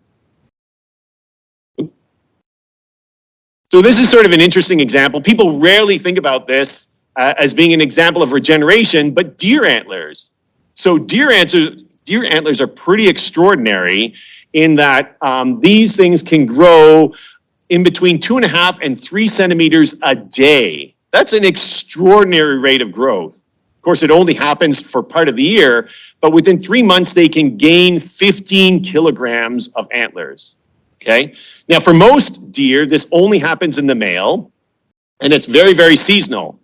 And so there's a bunch of research that's being done to investigate how deer are doing this and how they're regulating and making sure that this massive effort for growth doesn't become derailed. But one of the things they've noticed for deer is that there's this population of mesenchymal-like cells that expresses this protein, PRRX1. The name isn't super important, just that there is a protein related to a cell type that's very specific to this process. But when you look outside of deer, it becomes less clear how important this protein is. So this protein is involved in digit tip regeneration in mice. So it turns out if you cut the very tip of a mouse digit, so not past the nail bed, just the very tip, they will spontaneously regenerate. And the cells involved in that express this protein. If you cut a little further back, the digits do not regenerate, and those cells are no longer involved. And these PRRX1 cells are not present in zebrafish, nor are they present in axolotls. So again, we have to kind of make sure that we're looking at the right things when we go to investigate this stuff. If we drill too deep, we might miss the story that across the cross boundaries in a more comparative context, it may be a red herring. So we're really interested in comparative. And again, I need to underscore, this is nothing against mechanistic. Mechanistic is wonderful. What I want to see is these two approaches paired together. So comparative approach and the deep drilling with mechanistic. So a better integration of both these strategies. So the comparative approach allows you to see diversity and broad patterns. So what you're looking at, is that common to a large group of species, or is that really specific to just one? It tells you if something you're looking at is novel, is unique, or is something that's widely conserved. So for example, that arm regeneration, we know that's been conserved for over 300 million years. We don't know why it's not shared with other species right now. But what I think is really fun about looking at natural models is it shows you what's naturally possible. These are organisms that are not living in clean, controlled conditions. These are organisms that are not subject to any sort of clinical intervention. They are in the wild, they're exposed to pathogens and relatively unsavory habitats, and yet they're going ahead and repairing and replacing. So we work on lizards, and part of our inspiration for that was the fact that many lizards can self-detach their tails. So what I mean by that is consciously, they decide you're enough of a threat that I'm going to give up part of my tail. So these are 3 still images from a video, and at the top, the animal's body is sort of out of the slide. You're seeing a little bit of the hind legs, and then the tail dropping down to the center with that arrow. Those are my fingers on there, and I'm just applying a pinch. The animal's not under anesthetic. The animal needs to be conscious so it knows what's happening and it decides to give up its tail. So if you have a pet lizard, and there's no shame in having a pet lizard because I have them, so you can pick them up by a tail. But if it's a lizard in the wild, you probably don't want to do that because it's going to consider you to be a threat. So I'm restraining the animal, I pinch it, which it now perceives as a threat, and it detaches its tail. So you can see in the middle panel, the tail's sort of coming off, and the bottom, it's completely broken away. This happens so frequently in the wild that in some populations of lizards, 100% of them have lost their original tails. They then undergo a spontaneous series of events that give rise to a new tail. So this is the same animal. We're looking end on the tail. You can see the top panel right away after. It's a pretty big open wound, so it's about 1.5 centimeters by 1.5 centimeters, so it's fairly large. You get rapid constriction of the skin around the wound, but obviously it doesn't close off entirely. Some of the tissue fluid sort of begins to crystallize and provides a barrier against water loss. You'll see that there's very little blood loss. These animals have evolved so they have muscles that wrap around blood vessels, so when the tail comes off, they seal off those blood vessels. There's very little blood loss. By day 4, that crust that was on the end of the tail is actually starting to lift off. And what's beneath it is sort of a mound of skin which is filled with mesenchymal-like cells, so these embryonic cells that are rapidly proliferating that will give rise to the new tail. And what's really remarkable about this is there are lots of cytokines, there are lots of new blood vessels, there's lots of cell proliferation, but there's no tumorigenesis going on. We've done hundreds of these tails, and they always just make new tails. They don't ever go awry, so they're very tightly regulated. So here we're looking at an image. This is a top view, so the original tail's on the far left, then they undergo a period of wound healing, and then you get regenerative outgrowth to the far right.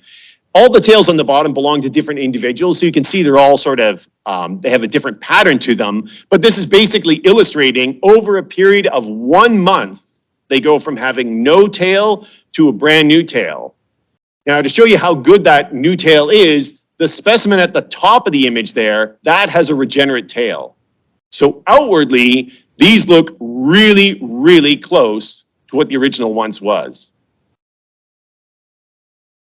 Inwardly, it's a bit different. So now you're looking at a cross section through the tail. The original tail's on the left side, and right beside it, I've done sort of a half of the regenerate. And what I want to illustrate here is that even though it looks the same on the outside, it's a little bit different on the inside. So sure, there's skin, they regenerate skeletal muscle, they regenerate adipose tissue, but you can see those two sides are not equivalent. Okay, so they're creating something that is very similar to, but not identical to what was once there. And I think that's actually an important lesson. Sometimes we get too fixated on making something identical, we lose sight of why we're doing it. They need a new tail, so they make it this way. And it only takes them 30 days to make that. If we look at just the skeleton, for example, so this is the animals on the top, and then this is a micro CT scan of what the skeleton looks like on the bottom.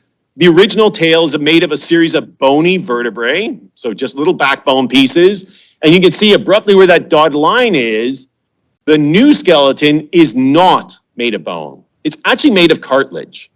So it's a cone of cartilage, and it really sort of underscores this question, is perfect regeneration necessary? Do you actually have to make the exact same thing? Or can you make something that is functionally equivalent? These tails move perfectly fine. They have tactile sensitivity. So we've done tests on them. We've shown that they regenerate tactile sensitivity. So for all intents and purposes, it is the same, but it doesn't look identical. So some recent advances here. We've done a bunch of work looking at heart regeneration. So a way of thinking about heart regeneration is it's like a jigsaw puzzle. There's lots of pieces, all of which are important on some level. And the jigsaw puzzle pieces include things like making new blood vessels, cell proliferation of the existing heart cells. It turns out the DNA content of those cells is important. So if you're multinucleated or you have lots of DNA, so more than 2 N chromosomes, you don't regenerate very well. There's other things like dedifferentiation, extracellular matrix, we won't worry about it all. Here's a whole series of animals that have been investigated for heart regeneration. So we've got things such as axolotls and zebrafish on top. All those species are capable of regenerating their hearts. Now you see that the zebrafish has all these key jigsaw pieces. The axolotl, we know it has most, we just don't know. The gray indicates we don't know if they have it for sure. And then there's this other fish species here. This is a Mexican cavefish. It's a surface variant. So these animals have eyes. That might not be significant to you right now, but just to the right of that, there's also a blind variant of the exact same species. The blind variant cannot regenerate its heart. So the version with eyes can, the version without eyes cannot. Again, it gets pretty weird. And we're having a hard time explaining why these subtle differences exist. And then for species such as mice, the medaka, it's another type of fish, it does not regenerate. So just being a fish does not give you the power to regenerate. And then humans as well. So we know that all these species have features that are incompatible with regeneration. So work that's been led by my PhD student, Kathy Asiniak, has been looking at the gecko heart because we realize tails are fun for us and for lizards, but maybe not as clinically relevant as what we want to really see in a biomedical context. So she's focused on the heart.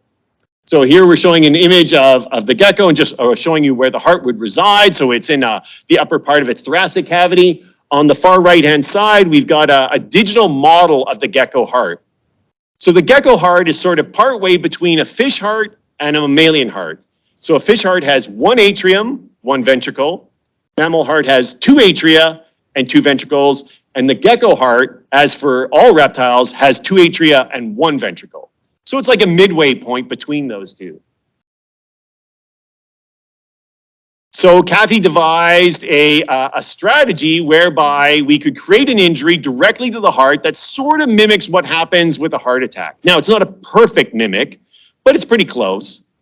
And in doing so, she had to come up with brand new analgesic and anesthetic regimes for use with reptiles, because perhaps not surprisingly, not a lot of that is known, especially for small reptiles. So this is a mouse-sized lizard.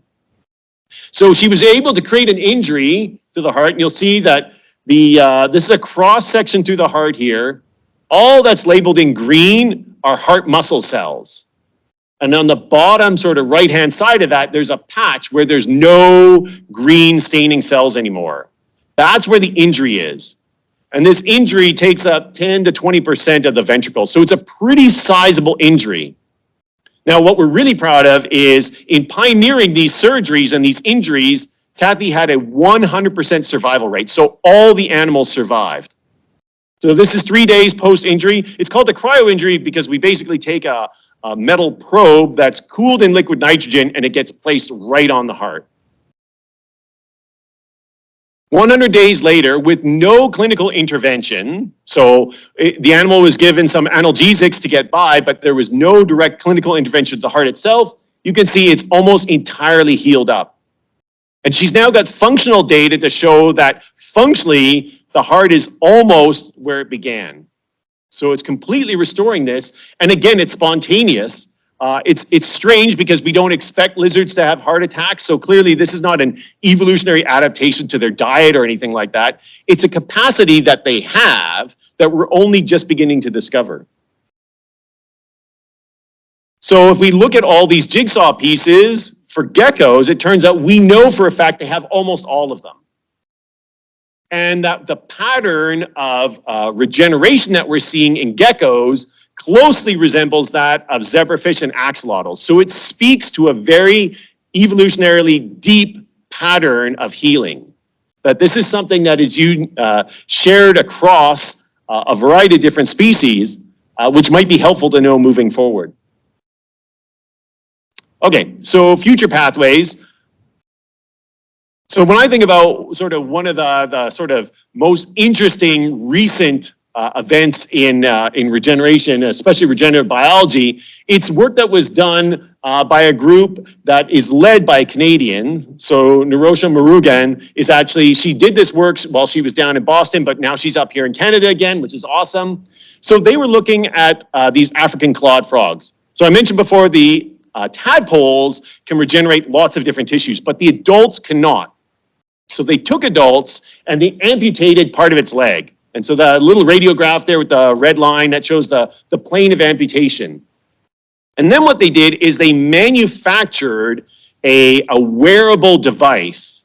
So it's based on silk that's soaked with 5 different small molecules, things like growth factors and retinoic acid, and they sutured this onto the leg. So on the far right-hand side, you can see it's called a biodome, and they would literally suture it to the stump for 24 hours.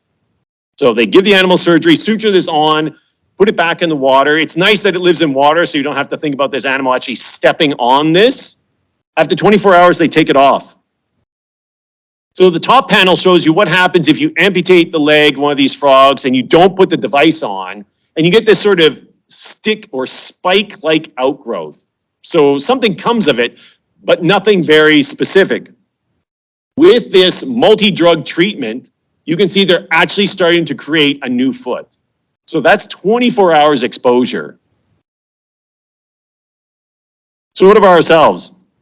So we're interested in the heart, but my mind wanders and I get all interested in lots of different things. And there's so much cool stuff going around the OVC that I can't help to try and plug and worm my way into things. So for example, we've done work where we looked at skin. So we knew the skin of the tail could spontaneously regenerate. And we wondered, okay, can it regenerate if we just take a plug of skin out? So instead of removing the whole tail, we just carve a piece out. And so the top panel is what happens with the tail, spontaneously regenerates back, including pigmentation, which is a big problem that humans have. And you can do it on their body. You can do it anywhere on their body. You take a plug of skin out and it will spontaneously regenerate back over time. And if you look at the fine detail here, it turns out that structurally, there's no significant difference in the distribution of blood vessels or even the collagen content of what you're seeing there. We've also looked at the forebrain. So we created injuries where we gave an animal a drug and it basically messed with their hippocampus. So that's the part of the brain that's involved in memory making. So on the far left, you get before, all those purple dots there, that's basically neurons of the forebrain. The middle panel, you can see things aren't looking so good. 30 days later, all those purple dots, all those neurons are back in the forebrain. And we've started to do functional tests where we put geckos in mazes to try and see if they can think their way through. When they're injured, they cannot do the task. When they regenerate, they can. So functionally, all these new neurons are integrating in. And the last thing I just want to mention is they can actually regenerate bone as well. So this is the skin of a lizard, a type of gecko, and as an armor, as a way of defending itself, it makes little tiny balls of bone throughout its skin. And if you remove the tail and let the tail regenerate, it will spontaneously regenerate this bone back. So aside from antlers, this is a really rare example where brand new organs made of bone are spontaneously regenerating back. And again, they're regenerating perfectly. There's no derailing of the system where they suddenly become a problem.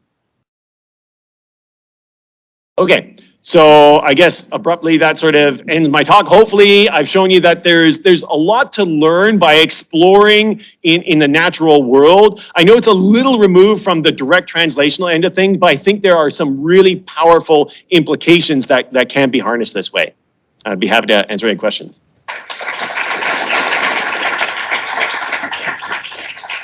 Great. Thanks so much, Matt. That's awesome. Matt's geckos are amazing. Are there questions from the audience for Matt? Matt, maybe I can start. So, I was intrigued, the difference between repair and regeneration, right? So when we look from disease perspective, when we look at cancer, which is what I understand a little bit better than others, so the disease has co-opted many of the processes involved in repair. If you look at what tissues need to do to repair themselves, that's basically what cancer is in a more controlled fashion. So when you look at it on a much grander scale, when you're looking at complete regeneration, do you think that there's vulnerabilities there as well, that a more complex organism maybe could utilize those programs and develop, disease states as well? Yeah, I mean, that's a great question. I mean, cancer has often been sort of likened to an unhealing wound that you continue its growth. And we've discussed this issue with, for example, tail regeneration, where you get a mass of proliferating cells. There's lots of cytokines, there's lots of growth factors, there's lots of blood vessels, but it doesn't derail. And this happens everywhere across the globe. There are geckos and there are other lizards that can do this pretty much everywhere but Antarctica. And they do this under all sorts of conditions. And we don't really get reports of animals being found that have big tumors. Now, lizards can get cancer. And we know that from looking at studies, just the things that come into clinics. We know they can, but it doesn't seem to be sort of affiliated with this whatsoever. And given the fact that, we can see lizards with high parasite loads that are under stress, that are living in city conditions, that are living in polluted conditions, and they can still get away with doing this, it really speaks to that these are really tightly regulated. And I think that should be a real goal moving forward, is how do you regulate this so that you take something that should potentially very easily derail and become a problem, but seems to never do that. Well, I've shared that common interest with the blood vessels, right? They develop blood vessels so rapidly, but they develop them amazingly well. Yeah. They don't develop like we see in wound healing and tumor genesis in humans, where the blood vessels are formed completely inappropriately, whereas the fidelity of original versus regenerate blood vessels are amazing, which that level of control is incredible. Yeah, they never develop granulation tissue, so they never develop really vascular rich tissue. It's always tightly regulated.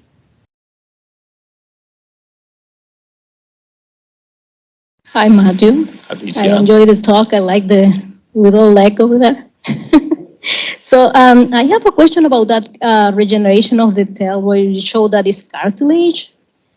Is this because they are deficient there on endochondral ossification, or how you compare if you do the injury, if it is because they don't need it there, but how you try injuring a bone that is very necessary and see what happens? Yeah, so why do they not bring bone back in the tail, which is an awesome question. Now, I've never done this because it's a little bit ethically weird, but people have amputated limbs of lizards and geckos to see what happens there, and nothing happens. It does not repair. So I think your point about, do you need bone is really the question that's being asked. They very rapidly make new cartilage. And that's actually kind of weird, because we have a very hard time replacing cartilage. You get an injury to articular cartilage, good luck. You have a really hard, they make cartilage in abundance. And there's some evidence that they can actually repair articular cartilage as well. So good question. I don't have a good answer. It's not that they can't regenerate bone, because they can do it in their skin, and they can do it very, very abundantly within their skin. So, don't know. Maybe we have to collaborate again. We have collaborated in the past, so, yeah. Yeah, so I have a question. So when you first removed the tail, and let's say it regrew, was there an improvement the second time if you removed the tail? Like, do you see an increase? And maybe is there a difference in the response if you do a challenge with that second versus just the first regrowth? Yeah, that's great. So what's the fidelity after if you do it again and again and again? So I'll go big first. So we know from other species that some species maintain a high level of fidelity. You can take it out again and again and again, and it comes back perfectly. So there's newts where you can remove the lens of their eye, and they've done long duration experiments over decades where they keep removing the lens and it keeps regenerating back just like it was. But there's other species where after you do it a second time and you lose fidelity. And that seems to be what's happening with the lizard. So if you have a regenerated tail and you amputate it, the secondary regenerate loses some fidelity. It's still organized, but it's nowhere near as cleanly organized as it once was. But if you go back,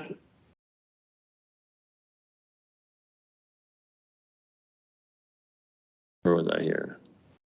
No, I'm lost myself. Hold on. I can't remember where I put it. Okay, so there's original bony vertebrae and then there's a piece of cartilage. If you go back to those bony vertebrae and you take the tail off there, it's a perfect regenerate. So the relationship to the original tail can make a perfect regenerate. A regenerated tail, not so good. So they're losing something every time they regrow it. So that's a good question. That was all the talks have been fascinating. I'm quite riveted.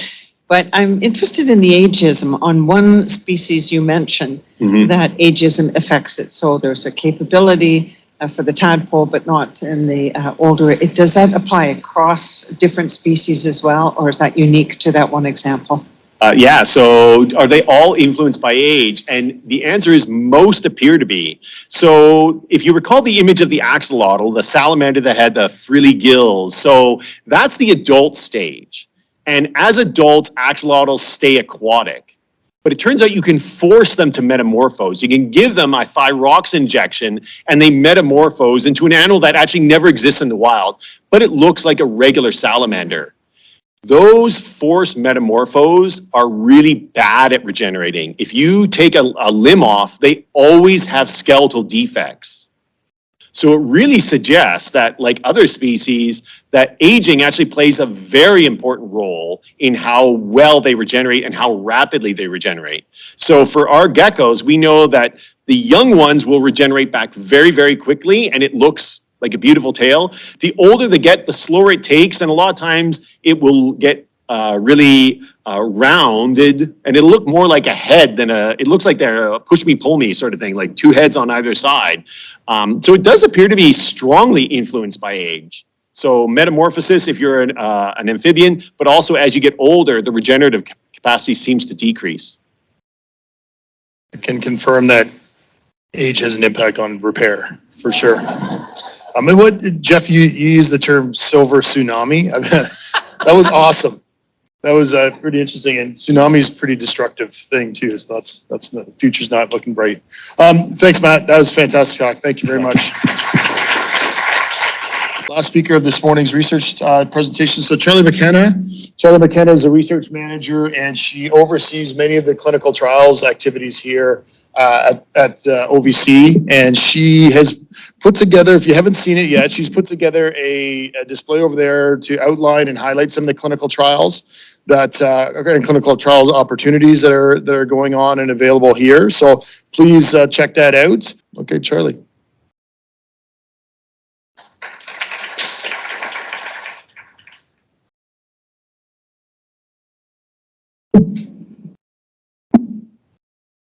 All right.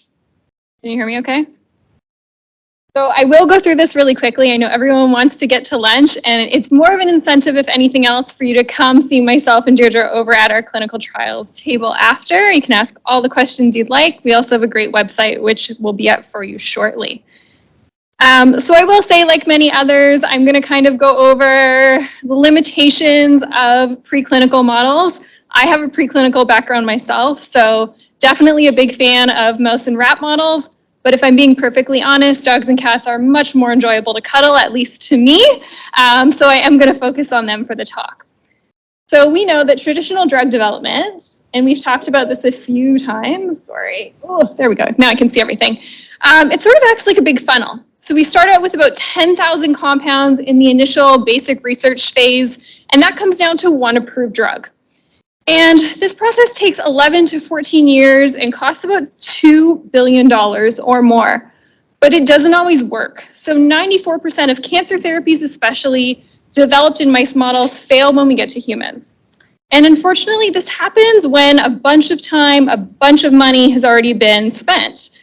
And there's a few different reasons why this happens, and other colleagues have sort of discussed that already, so I won't get into that too much, but kind of the big one is size. If we think about it, a small mouse to a human is a pretty big jump, and this really makes therapeutic discovery slower and creates a clear translational gap. So how do we fix it? Well, if you've ever had to take your pet to a specialty hospital, you may have experienced some of the same departments and services that you see in a human hospital. So here at OVC, we have surgery, we have cardiology, we have neurology with Dr. Fiona James, oncology, and so many more other departments. And there are a number of parallels, not only with our departments, but as well as the imaging, the treatment techniques that we use. So we use things like immunohistochemistry, advanced imaging modalities like CT and MRI. We have similar treatment techniques like minimally invasive surgery, radiation and chemotherapy protocols. And so with veterinary clinical trials, we can really bridge that translational gap from rodent to human studies.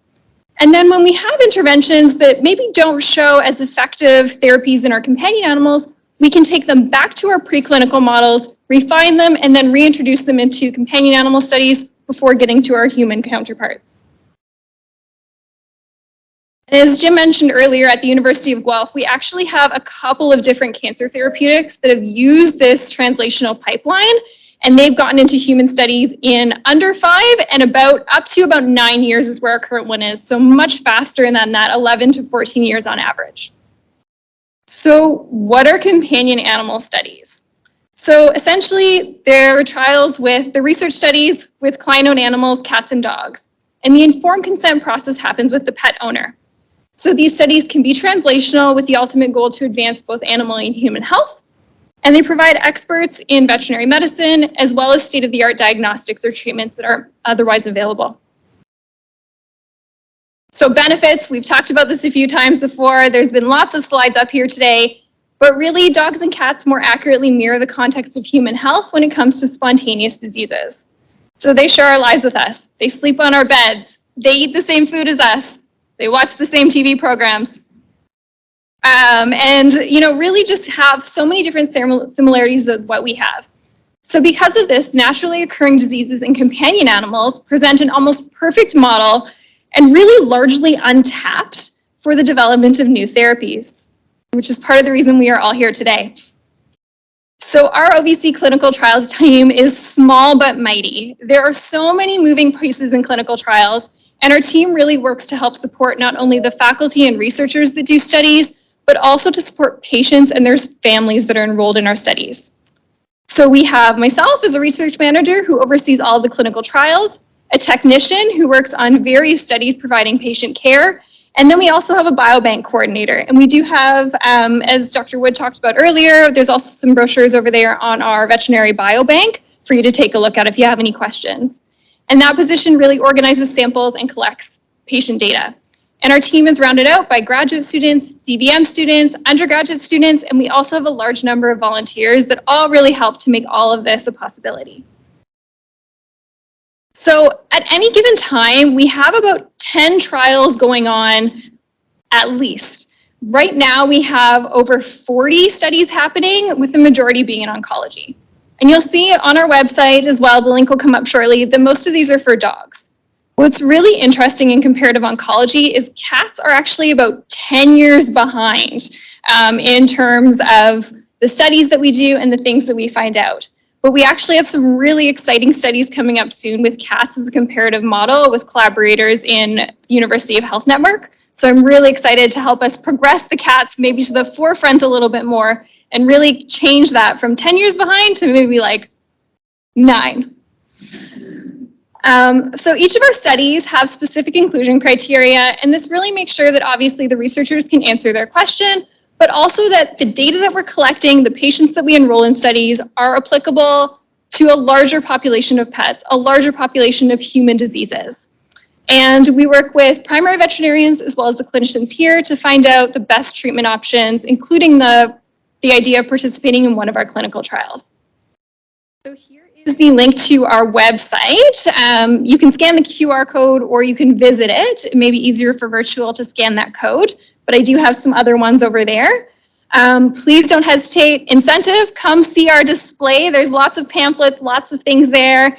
And there's also going to be a little bit of a video showing some patient testimonials from some of the families that have participated in our studies and what participating in a study here at OVC means to them, their pet, and just the larger feeling around participating in clinical trials.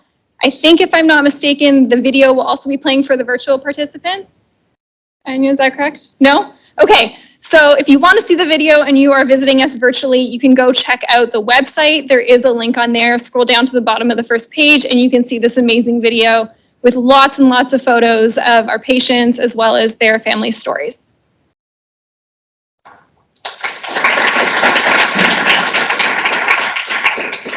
Great. Thanks so much, Charlie. Maybe in the interest of time, we can maybe have one or two questions if available, but also Charlie's here in lunch and also in the networking session to have, if there's any more specific questions. But if anyone has one they'd like to ask right now, then please feel free. It's good. Always a risk one right before lunch. Awesome. All right. Everyone's too hungry. Go eat. Go eat. But please, go find Charlie at some point during the day if you do have any questions. So thank you very much. Excellent. Thank you.